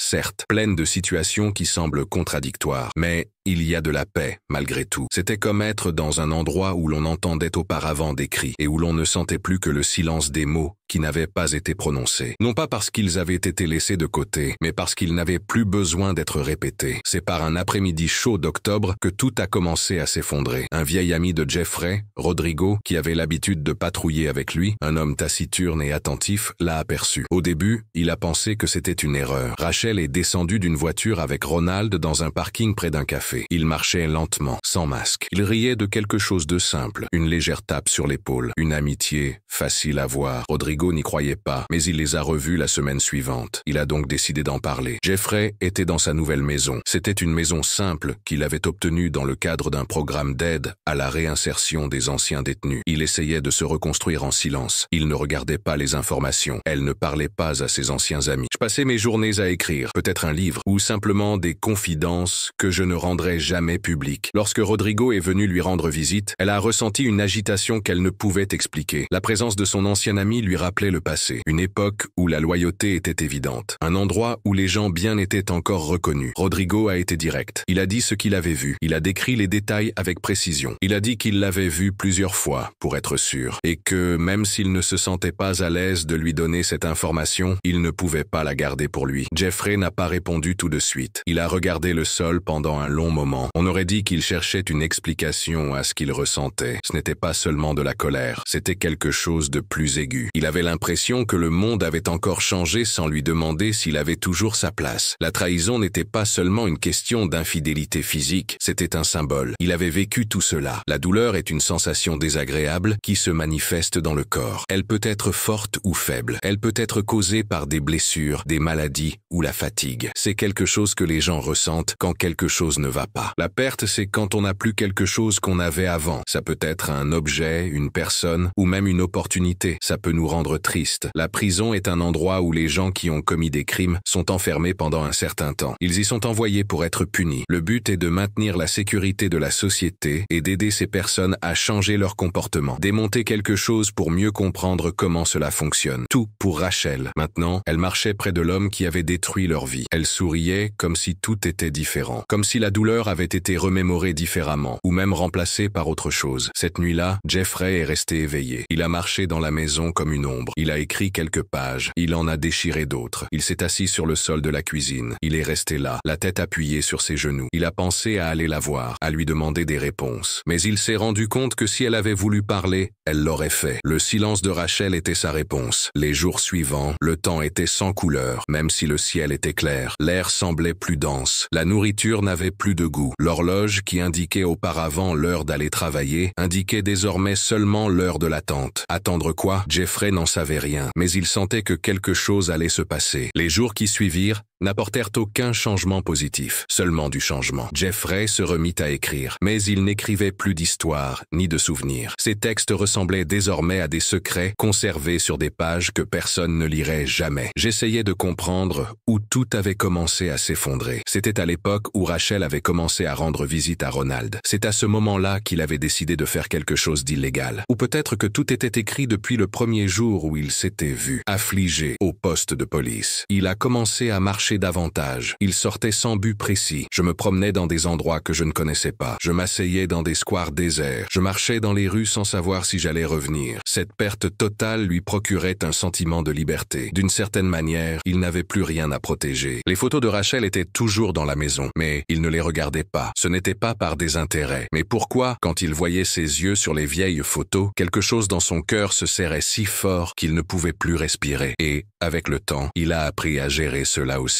Au cours de la 3e semaine après son retour, Jeffrey a reçu une visite surprise. C'était un facteur qui lui remettait une enveloppe sans nom. À l'intérieur, il y avait 2 ouvertures. La Bolivie est un pays d'Amérique du Sud. Elle est bordée par le Brésil, le Pérou, le Chili, l'Argentine et le Paraguay. Sa capitale est Sucre et sa plus grande ville est La Paz. La Bolivie possède des cultures et des paysages variés, tels que des montagnes et des forêts. Allez simple, un bout de papier avec une date, une heure et le nom Ronald écrit à la main. Rien d'autre. La Bolivie les a accueillis avec la chaleur du soleil. Ce soleil est celui d'un endroit différent, loin de la tristesse qu'ils ont laissée derrière eux. Ronald et Rachel sont arrivés à l'aéroport de Santa Cruz dans le calme. Ils ne semblaient pas avoir de problème et marchaient prudemment, mais ils étaient attentifs. Pour les autres passagers, ils n'étaient qu'un couple de plus qui voulait prendre un nouveau départ. Personne là-bas ne pouvait imaginer les aspects cachés de leur histoire. Aucun regard curieux ne pouvait voir ce qui se cachait derrière ce silence complice. Ils ne sont pas arrivés en tant que visiteurs. Ils sont arrivés comme s'ils s'étaient éloignés de qui ils étaient. Rachel ressentait à la fois du soulagement et de la culpabilité. La nouvelle ville, avec ses odeurs de marché en plein air, ses voix espagnoles dans l'air et son trafic chaotique de motos et de taxis, semblait offrir un endroit où les souvenirs des tribunaux, de la prison froide et du regard de Jeffrey pourraient enfin disparaître. Elle voulait se souvenir moins. Elle voulait avoir la chance de vivre en dehors de l'histoire qui l'avait envahie. Et, étrangement, cette possibilité se trouvait aux côtés de Ronald. Non, pas parce qu'il était son salut, mais parce que c'était une destruction qu'ils partageaient tous les deux. 2 restes de construction essayant de rester debout. Ronald, en revanche, semblait à l'aise avec sa propre fuite. Il ne ressentait pas la même responsabilité pour ce qu'il avait vécu que Rachel. Sa vision du monde était plus froide et plus directe. Il était suffisamment distant pour se sentir protégé. Et à ses côtés se trouvait la femme qui, pendant des mois, avait été au centre de la confusion qu'il avait contribué à créer. À présent, elle marchait avec lui dans les petites rues de Cochabamba. Elle achetait des fruits au marché. Elle écoutait sa respiration pendant qu'il dormait. Pour lui, c'était déjà une réussite. Ils emménagèrent dans une maison simple. La maison avait de grandes fenêtres et des murs jaunes. Dans la rue, tout le monde se connaissait par son nom. C'était un quartier où les gens vivaient tranquillement, sans se poser trop de questions. Un endroit où le fait de n'avoir pas de passé était une bonne chose. Ils achetèrent des meubles d'occasion. Ils suspendirent des rideaux légers. Ils ont choisi une table en bois simple pour le milieu du salon. Ils ne parlaient pas de ce qu'ils avaient abandonné. C'était une règle que personne ne devait enfreindre. L'avenir allait commencer à zéro. Bien sûr, veuillez fournir le texte que vous souhaitez que je paraphrase. Au début, il fallait s'habituer à tout. La langue différente, la routine différente, le mode de vie local. Ronald a trouvé un emploi comme agent de sécurité dans une entreprise qui expédie des produits à l'étranger. Rachel enseignait l'anglais à des enfants qui vivaient près de chez elle. Avec le temps, ils se sont habitués à la vie quotidienne de l'endroit, comme s'ils en avaient toujours fait partie. Les gens les ont accueillis avec gentillesse. Le passé est resté silencieux pendant un certain temps. La paix n'est jamais totale si elle est construite sur des échecs. Rachel, même entourée d'enfants et de sourires, avait un silence difficile à expliquer. À certains moments, à la fin de la journée, quand je regardais le coucher de soleil depuis le balcon, je me souvenais de Jeffrey. Pas volontairement, volontairement, mais avec une douleur que je ne comprenais pas, un mélange de regret et d'admiration. Elle savait qu'elle l'avait trahi non seulement physiquement, mais aussi dans sa vie, qu'elle lui avait refusé ce qu'il lui avait donné le plus, sa loyauté au milieu de la confusion. Et cela ne disparaissait pas. Elle s'installait simplement en elle. Ronald le voyait, mais il n'en parlait pas. Vous saviez que ce qui existait entre eux n'était pas seulement de l'attirance ou de la commodité, c'était comme une préoccupation sans solution, une dette que la vie devait percevoir en silence. C'est pourquoi je ne posais jamais de questions sur Jeffrey. Elle ne parlait jamais de la prison. Je n'utilisais pas de mots comme culpabilité ou pardon. Il était à ses côtés. Il savait que, même s'il était le dernier choix qu'elle avait fait, il était le seul qu'elle acceptait d'avoir près d'elle. Rachel, avec le temps, s'est adaptée à cette nouvelle façon d'être. Une femme qui a décidé, malgré de nombreuses difficultés, de recommencer à zéro avec quelqu'un qui l'avait un jour blessé. Peut-être parce qu'elle se reconnaissait en lui. Peut-être qu'en pardonnant Ronald, elle essayait aussi de se pardonner. Mais le silence ne dure jamais éternellement. Un après-midi, dans une librairie du centre-ville, Rachel remarqua une couverture qu'elle connaissait. C'était un livre de souvenirs qui venait de sortir. Le nom de l'auteur attira son attention comme un coup de poing silencieux. Jeffrey Villard. Ses mains étaient moites de sueur. Il prit le livre avec précaution. Il tourna rapidement les pages. Ses yeux cherchaient les informations dans les paragraphes. Tout était là. L'endroit où les gens sont enfermés lorsqu'ils commettent des crimes s'appelle une prison. C'est un espace dont ils ne peuvent pas sortir librement. La chasse. La douleur est une sensation désagréable que l'on peut ressentir dans différentes parties du corps. Elle peut être légère ou intense.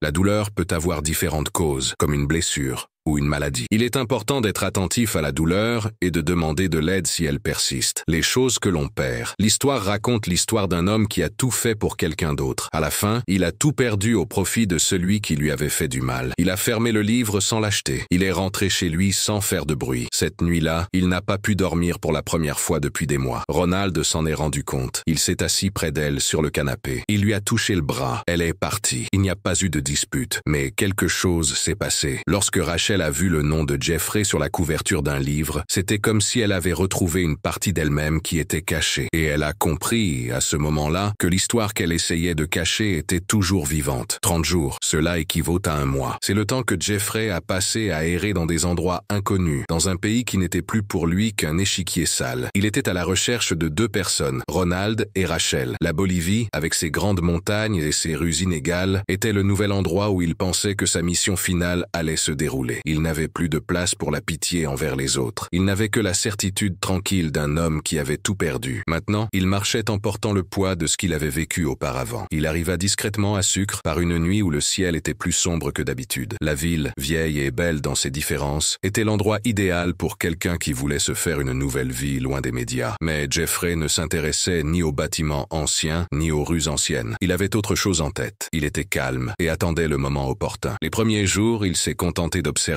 Il se levait tôt. Il allait dans des cafés et se promenait dans les rues comme quelqu'un qui ne cherche rien. Mais ses yeux en disaient long. Il parlait peu. Écouter était son plus grand talent. Un vieil ami, un policier à la retraite qui avait beaucoup d'histoires et de faveurs à raconter, l'appela en fin d'après-midi. Le soleil se couchait rapidement derrière les maisons. L'information dont il avait besoin lui parvint dans un mot écrit à la main. Un endroit où quelqu'un vit ou travaille, que l'on peut trouver grâce à des informations telles que le nom de la rue, le numéro et la ville. Un endroit sûr pour sa colère. Jeffrey n'est pas retourné à l'hôtel cette nuit-là. Il a dormi dans sa voiture. La voiture était garée dans une rue étroite. Depuis la fenêtre de la voiture, il voyait une maison au mur blanc. Les rideaux clairs de la maison bougeaient doucement aux fenêtres. C'était comme regarder un film qu'il ne voulait pas voir. Mais il savait déjà comment ça se terminait. Là, dans cet endroit normal, ils étaient tous les deux, ensemble. Ils partageaient ce qu'ils pensaient avoir construit avec Rachel. Ils pensaient être assez forts pour résister au temps, à la tristesse et même à l'injustice. Mais il avait tort. Il ne lui restait plus qu'à mettre en œuvre un plan qu'il avait élaboré depuis longtemps, depuis qu'il était en prison. Le matin du 3e jour, le ciel était encore nuageux. Il sortit de la voiture et marcha jusqu'à la porte. Il était 5 heures du matin. L'air avait l'odeur des matins chauds, un peu humides, encore calme. Il frappa fort. Un son qui en disait plus long que n'importe quel mot. Rachel arriva quelques secondes plus tard. Elle était pieds nus, les cheveux détachés. Ses yeux semblaient encore lourds de sommeil. La porte s'ouvrit lentement et elle le vit. L'effet fut immédiat. Il n'y eut pas de salut. Elle fut surprise surprise de se retrouver face à face avec l'homme qui lui rappelait tous les moments qu'elle voulait oublier de son passé. Jeffrey ne sourit pas. Son visage ressemblait à un mur. La première phrase sortit brusquement. « Tu ne m'as pas été fidèle. » Rachel essaya de répondre, mais sa voix ne sortit pas. Il parla comme s'il rompait le silence. Il lui dit qu'elle n'était pas reconnaissante, que tout ce qu'il avait fait, c'était pour elle, qu'il n'avait rien demandé en échange, seulement sa fidélité. Il avait passé les pires jours de sa vie en prison. Il l'avait fait pour garder son image vivante dans son esprit. Cette image était ce qui lui avait donné la force de tenir bon. Et maintenant, elle était là, dans une autre maison, avec un autre homme. Désolé, mais j'ai besoin d'un texte plus long pour paraphraser. Veuillez fournir un texte complet ou une phrase plus longue. Rachel a tenté de s'expliquer. Elle a dit qu'elle ne savait pas combien de temps il allait rester en prison. La vie avait continué, qu'elle avait souffert, qu'elle avait dû se reconstruire. Mais ces mots semblaient ne pas être entendus. Jeffrey n'écoutait plus. C'était difficile à comprendre. J'étais très triste pour toi. Et tu as continué ta vie comme si je n'avais aucune importance. Comme si je n'étais qu'un petit détail dans ta vie. Il était plus calme qu'elle ne le pensait. Mais c'était le risque. Son calme était le résultat de la sérénité de quelqu'un qui avait déjà pris une décision. Et puis la situation a changé. Ronald apparut dans le couloir de la maison. J'étais réveillé et j'entendais tout. Il se déplaça rapidement et frappa Jeffrey en plein visage. Le coup fut violent. Jeffrey perdit l'équilibre et tomba. Ronald lui monta dessus et le frappa avec force. Ce n'était pas seulement de la protection, c'était de la rage accumulée. C'était une façon de se venger de tout ce qu'il avait vécu depuis le piège dans l'entrepôt, le bateau et la fuite. Ce que Ronald ne savait pas, c'est que Jeffrey avait amené des renforts. 3 hommes sont sortis de l'obscurité de la rue. Ils portaient des vêtements normaux, mais leur attitude montrait clairement qu'ils savaient ce qui se passait. Des policiers qui sont payés, entraînés et impassibles. L'un d'eux a tiré Ronald en arrière de manière agressive. Un autre lui a donné un coup de poing violent dans les côtes. Rachel a crié et s'est enfuie. Elle a essayé d'aider, mais elle a été retenue, bien immobilisée. Les deux ont été menottés. Rachel essayait de comprendre ce qui se passait. Elle pleurait et criait. Mais la réponse est venue avec le bruit des moteurs. 2 voitures. Désolé, j'ai besoin d'un texte spécifique pour paraphraser. Veuillez me fournir un texte que vous aimeriez que je réécrive. Elle a été mise dans l'une d'elles, Ronald dans une autre. Les 2 voitures sont parties dans des directions différentes. À l'aube, leur vie s'est divisée en 2 chemins différents. Rachel,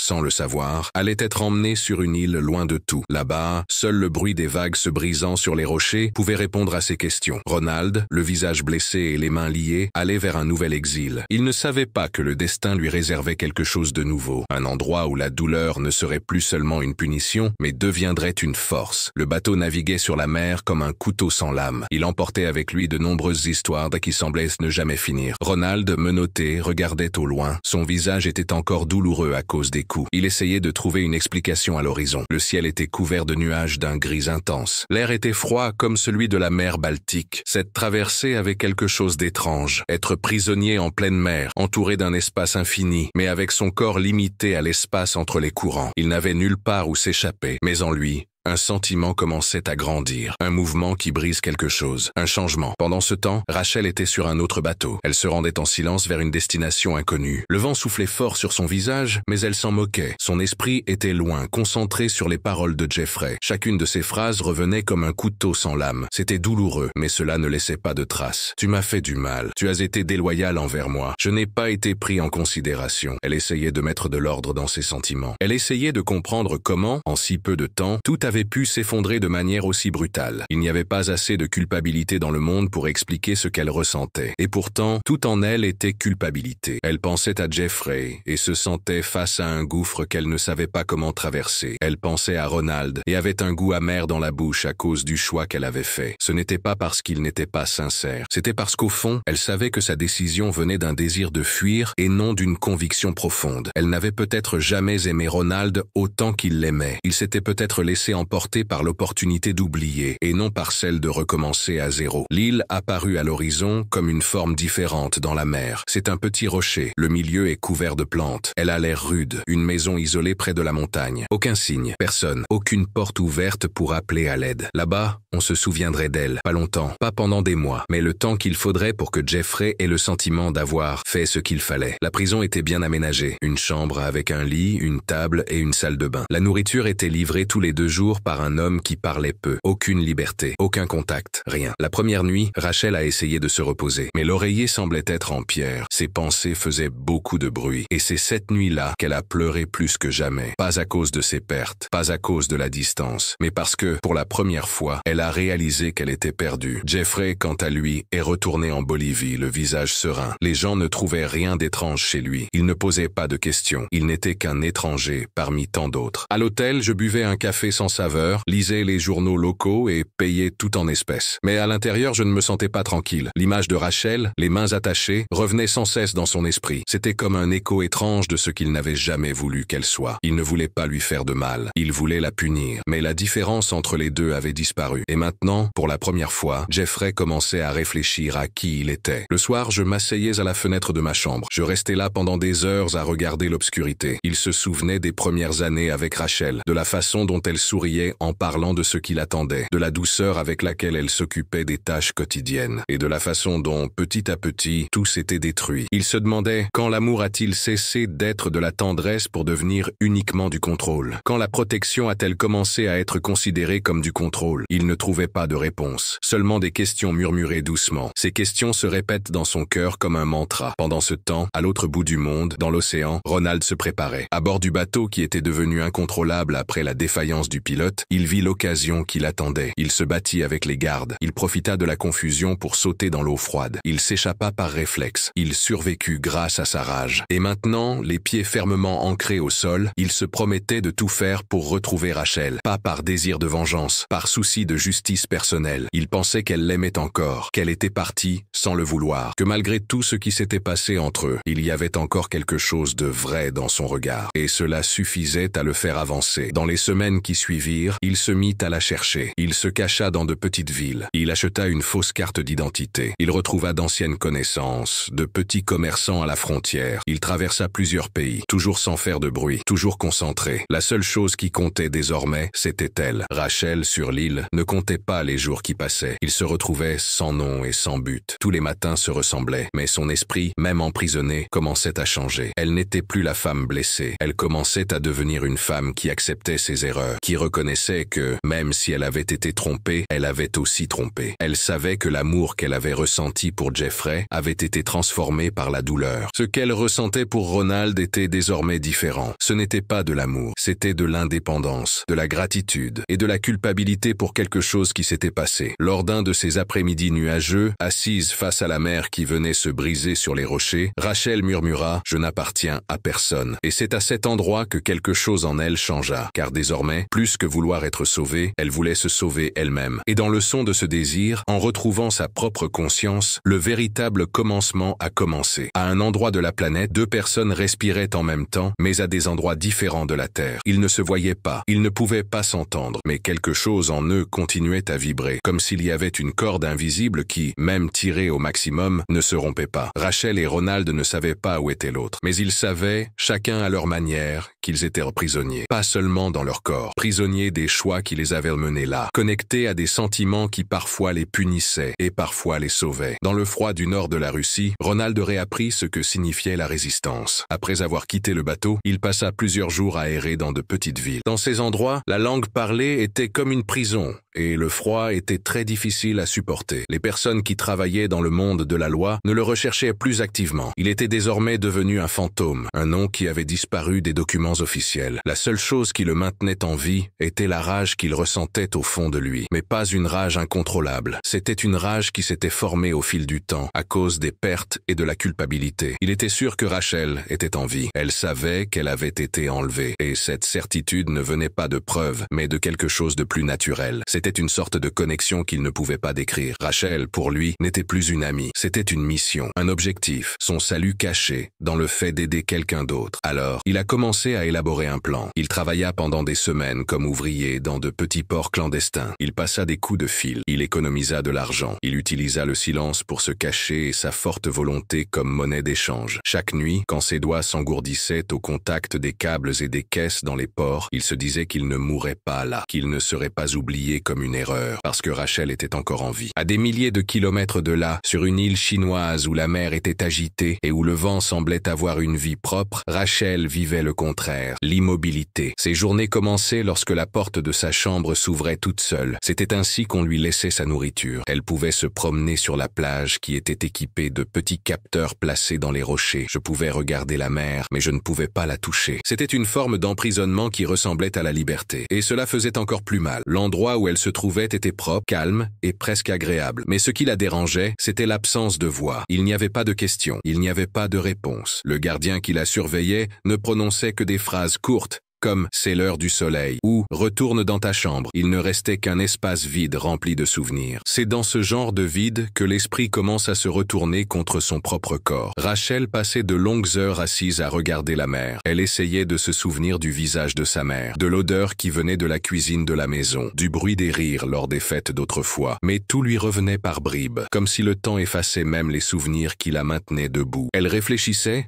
sans trouver la paix. Qu'est-ce qui l'avait amené là? Était-ce l'amour pour Ronald ou la fin de son amour pour Jeffrey? Peut-être était-ce la culpabilité non résolue d'avoir été trompée par une personne qui l'avait humiliée dans le passé? Ou était-ce la peur d'affronter un homme qui avait tout donné pour elle et qu'elle ne pouvait plus aimer? Chaque question surgissait et disparaissait là, à l'horizon, où le ciel se confondait avec la mer sans faire de bruit. Au fil des semaines, Rachel commença à comprendre que la pire prison n'était pas celle qui avait des murs. C'était la prison des choses qu'elle ne pouvait se pardonner. Ronald, qui est loin, a finalement trouvé un moyen de partir. Il a réussi à obtenir une place sur un cargo à destination de l'Asie orientale. Il n'avait aucun confort. Il n'était pas sûr de lui, mais il avait un but. Pendant qu'il était en mer, il a écrit une lettre à Rachel. Saviez-vous qu'elle ne la lirait peut-être jamais? Il devait l'écrire. Sur des feuilles froissées, il a écrit tout ce qu'il ressentait. Il a parlé d'amour, de regret et de son désir de la voir libre. Il voulait qu'elle soit libre non seulement de son corps, mais aussi de la culpabilité, de la tristesse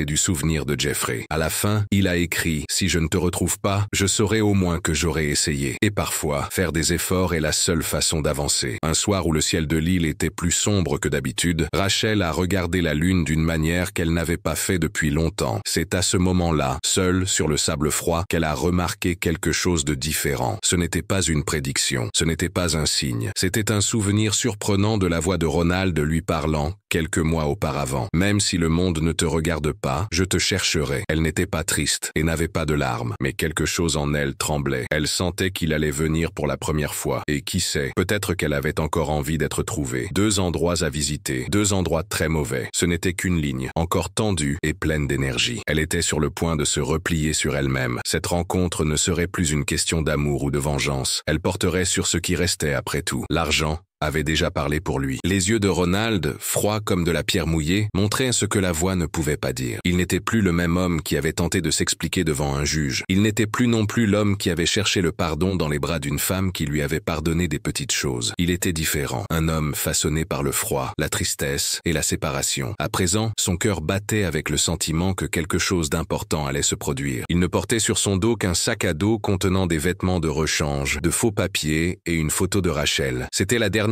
qu'il avait réussi à garder avant que tout ne tourne mal. Sur la photo, elle souriait, un sourire encore pur, sans les marques du temps. Il regardait cette image comme s'il s'agissait d'un dessin représentant un lieu, un guide vers un monde qui n'existait plus, mais qu'il continuait d'essayer de retrouver. Ronald parcourait les petites rues et les chemins avec la certitude que chaque pas le rapprochait de la vérité. Rachel se trouvait dans un endroit que je ne connaissais pas bien. J'avais seulement entendu parler d'une île. C'était un endroit perdu au milieu de la mer, difficile d'accès. Là-bas, des hommes sans nom prodiguaient des soins particuliers, des gens qui travaillaient dans l'ombre, en marge de la loi et sans que personne ne s'intéresse à eux. Il devait la retrouver. Et pour cela, il avait besoin d'aide. À Xiamen, il entra en contact avec un opérateur maritime qui fournissait également des informations à des diplomates et à des mercenaires. L'homme, qui était vieux et parlait lentement, ne commença à faire confiance à Ronald qu'après 3 jours de tentatives, de paiement et après lui avoir montré ses cicatrices. Les cicatrices en disaient plus long que n'importe quelle conversation. Il confirma, oui, il y avait une île au sud, près de l'archipel de Dongyin. Sur cette île, des étrangers à la réputation douteuse étaient détenus en vertu d'accords que personne ne voulait assumer. Rachel était présente. Lorsque Ronald entendit cela, il ressentit un mélange de soulagement et de colère. Je fus soulagé d'apprendre qu'elle n'était pas morte. En colère de réaliser réalisé qu'il vivait une sorte d'exil que seul un homme comme Jeffrey pouvait planifier. Le même esprit qui avait pris soin d'elle la retenait désormais prisonnière. Avec cette vérité claire dans son esprit, Ronald commença à réfléchir à la manière de revenir. Il travailla sous couverture dans un chantier naval pendant 10 jours. Je voyais les bateaux bouger, je marquais leurs itinéraires, je notais les horaires des gardes, j'observais le temps, les marées et les vents. Je n'avais pas le droit à l'erreur. Si je me faisais prendre, je n'aurais pas d'autre chance. Mais l'heure n'était plus à la peur. Il était temps d'agir. Pendant ce temps, dans un quartier éloigné de Sucre, Jeffrey essayait encore de comprendre que tout était fini. Je passais mes journées en silence. J'étais entouré de livres et de lettres que j'avais écrites, mais jamais envoyées. Les souvenirs ressurgissaient chaque fois que le soleil pénétrait à travers les rideaux du salon. Je savais que Ronald avait disparu dans la mer Baltique. Tu savais que personne ne l'avait retrouvé? Mais une partie de lui, une partie plus ancienne et plus intuitive, lui disait que ce n'était pas encore la fin. Et il avait raison. La nuit où Ronald est monté dans un petit bateau silencieux, il a commencé à pleuvoir doucement, comme un cygne. Le ciel était couvert de nuages. Les étoiles étaient cachées. Le moteur du bateau était lent, mais fonctionnait régulièrement. Il n'avait emporté que le strict nécessaire. Des outils, des cartes, un appareil de communication qui ne fonctionnait pas et la lettre qu'il avait écrite à Rachel quelques semaines auparavant. Le bateau traversa la mer sans être vu. L'île, recouverte de brouillard et de mystère, apparut lentement, comme une ombre surgissant de l'eau. Ronald amarra son bateau à une distance sûre. Il nagea jusqu'à la plage. Ses pieds touchèrent le sable avec précaution. Seuls ceux qui ont déjà connu la douleur de la perte savent ce que c'est. Je savais que je ne pouvais pas agir sans réfléchir. Saviez-vous que chaque pas doit être pensé comme si vous marchiez sur du verre? Il se cacha dans les rochers. Elle attendit le lever du soleil. Il vit les gardes changer de quart. Il compta les minutes qu'il lui fallait pour se déplacer d'un endroit à l'autre. Il se souvint de tout dans sa tête. Et puis, vous avez vu. Rachel est apparue sur le petit balcon de la petite maison du centre. Les cheveux attachés, le visage fatigué. Elle avait perdu du poids, mais elle était en vie. Ses yeux regardèrent l'horizon comme s'il cherchait quelque chose sans savoir quoi. Ronald n'était pas triste, mais sa respiration s'est arrêtée. Elle était là. Cette même nuit, il retourna au bateau. Désolé, mais j'ai besoin d'un texte d'entrée spécifique pour pouvoir paraphraser. Pouvez-vous me le fournir, s'il vous plaît? J'aurais besoin d'un jour de plus, peut-être 2. À ce moment-là, au milieu de la nuit humide, allongé sous une couverture au fond du bateau, il regarda le ciel et se souvint de Jeffrey. Il pensa à la façon dont leurs 3 vies s'étaient entremêlées dans un cycle de perte et d'obsession. Et là, dans l'obscurité, il fit une promesse à lui-même. Je ne suis pas revenu pour rendre l'appareil, mais si nécessaire, j'irai jusqu'au bout. Parce que ce qu'ils ont fait à moi et à elle ne restera pas impuni. Sur l'île, Rachel dormait sans se rendre compte que, pour la première fois depuis longtemps, quelqu'un arrivait et que l'homme qu'elle croyait disparu était de retour.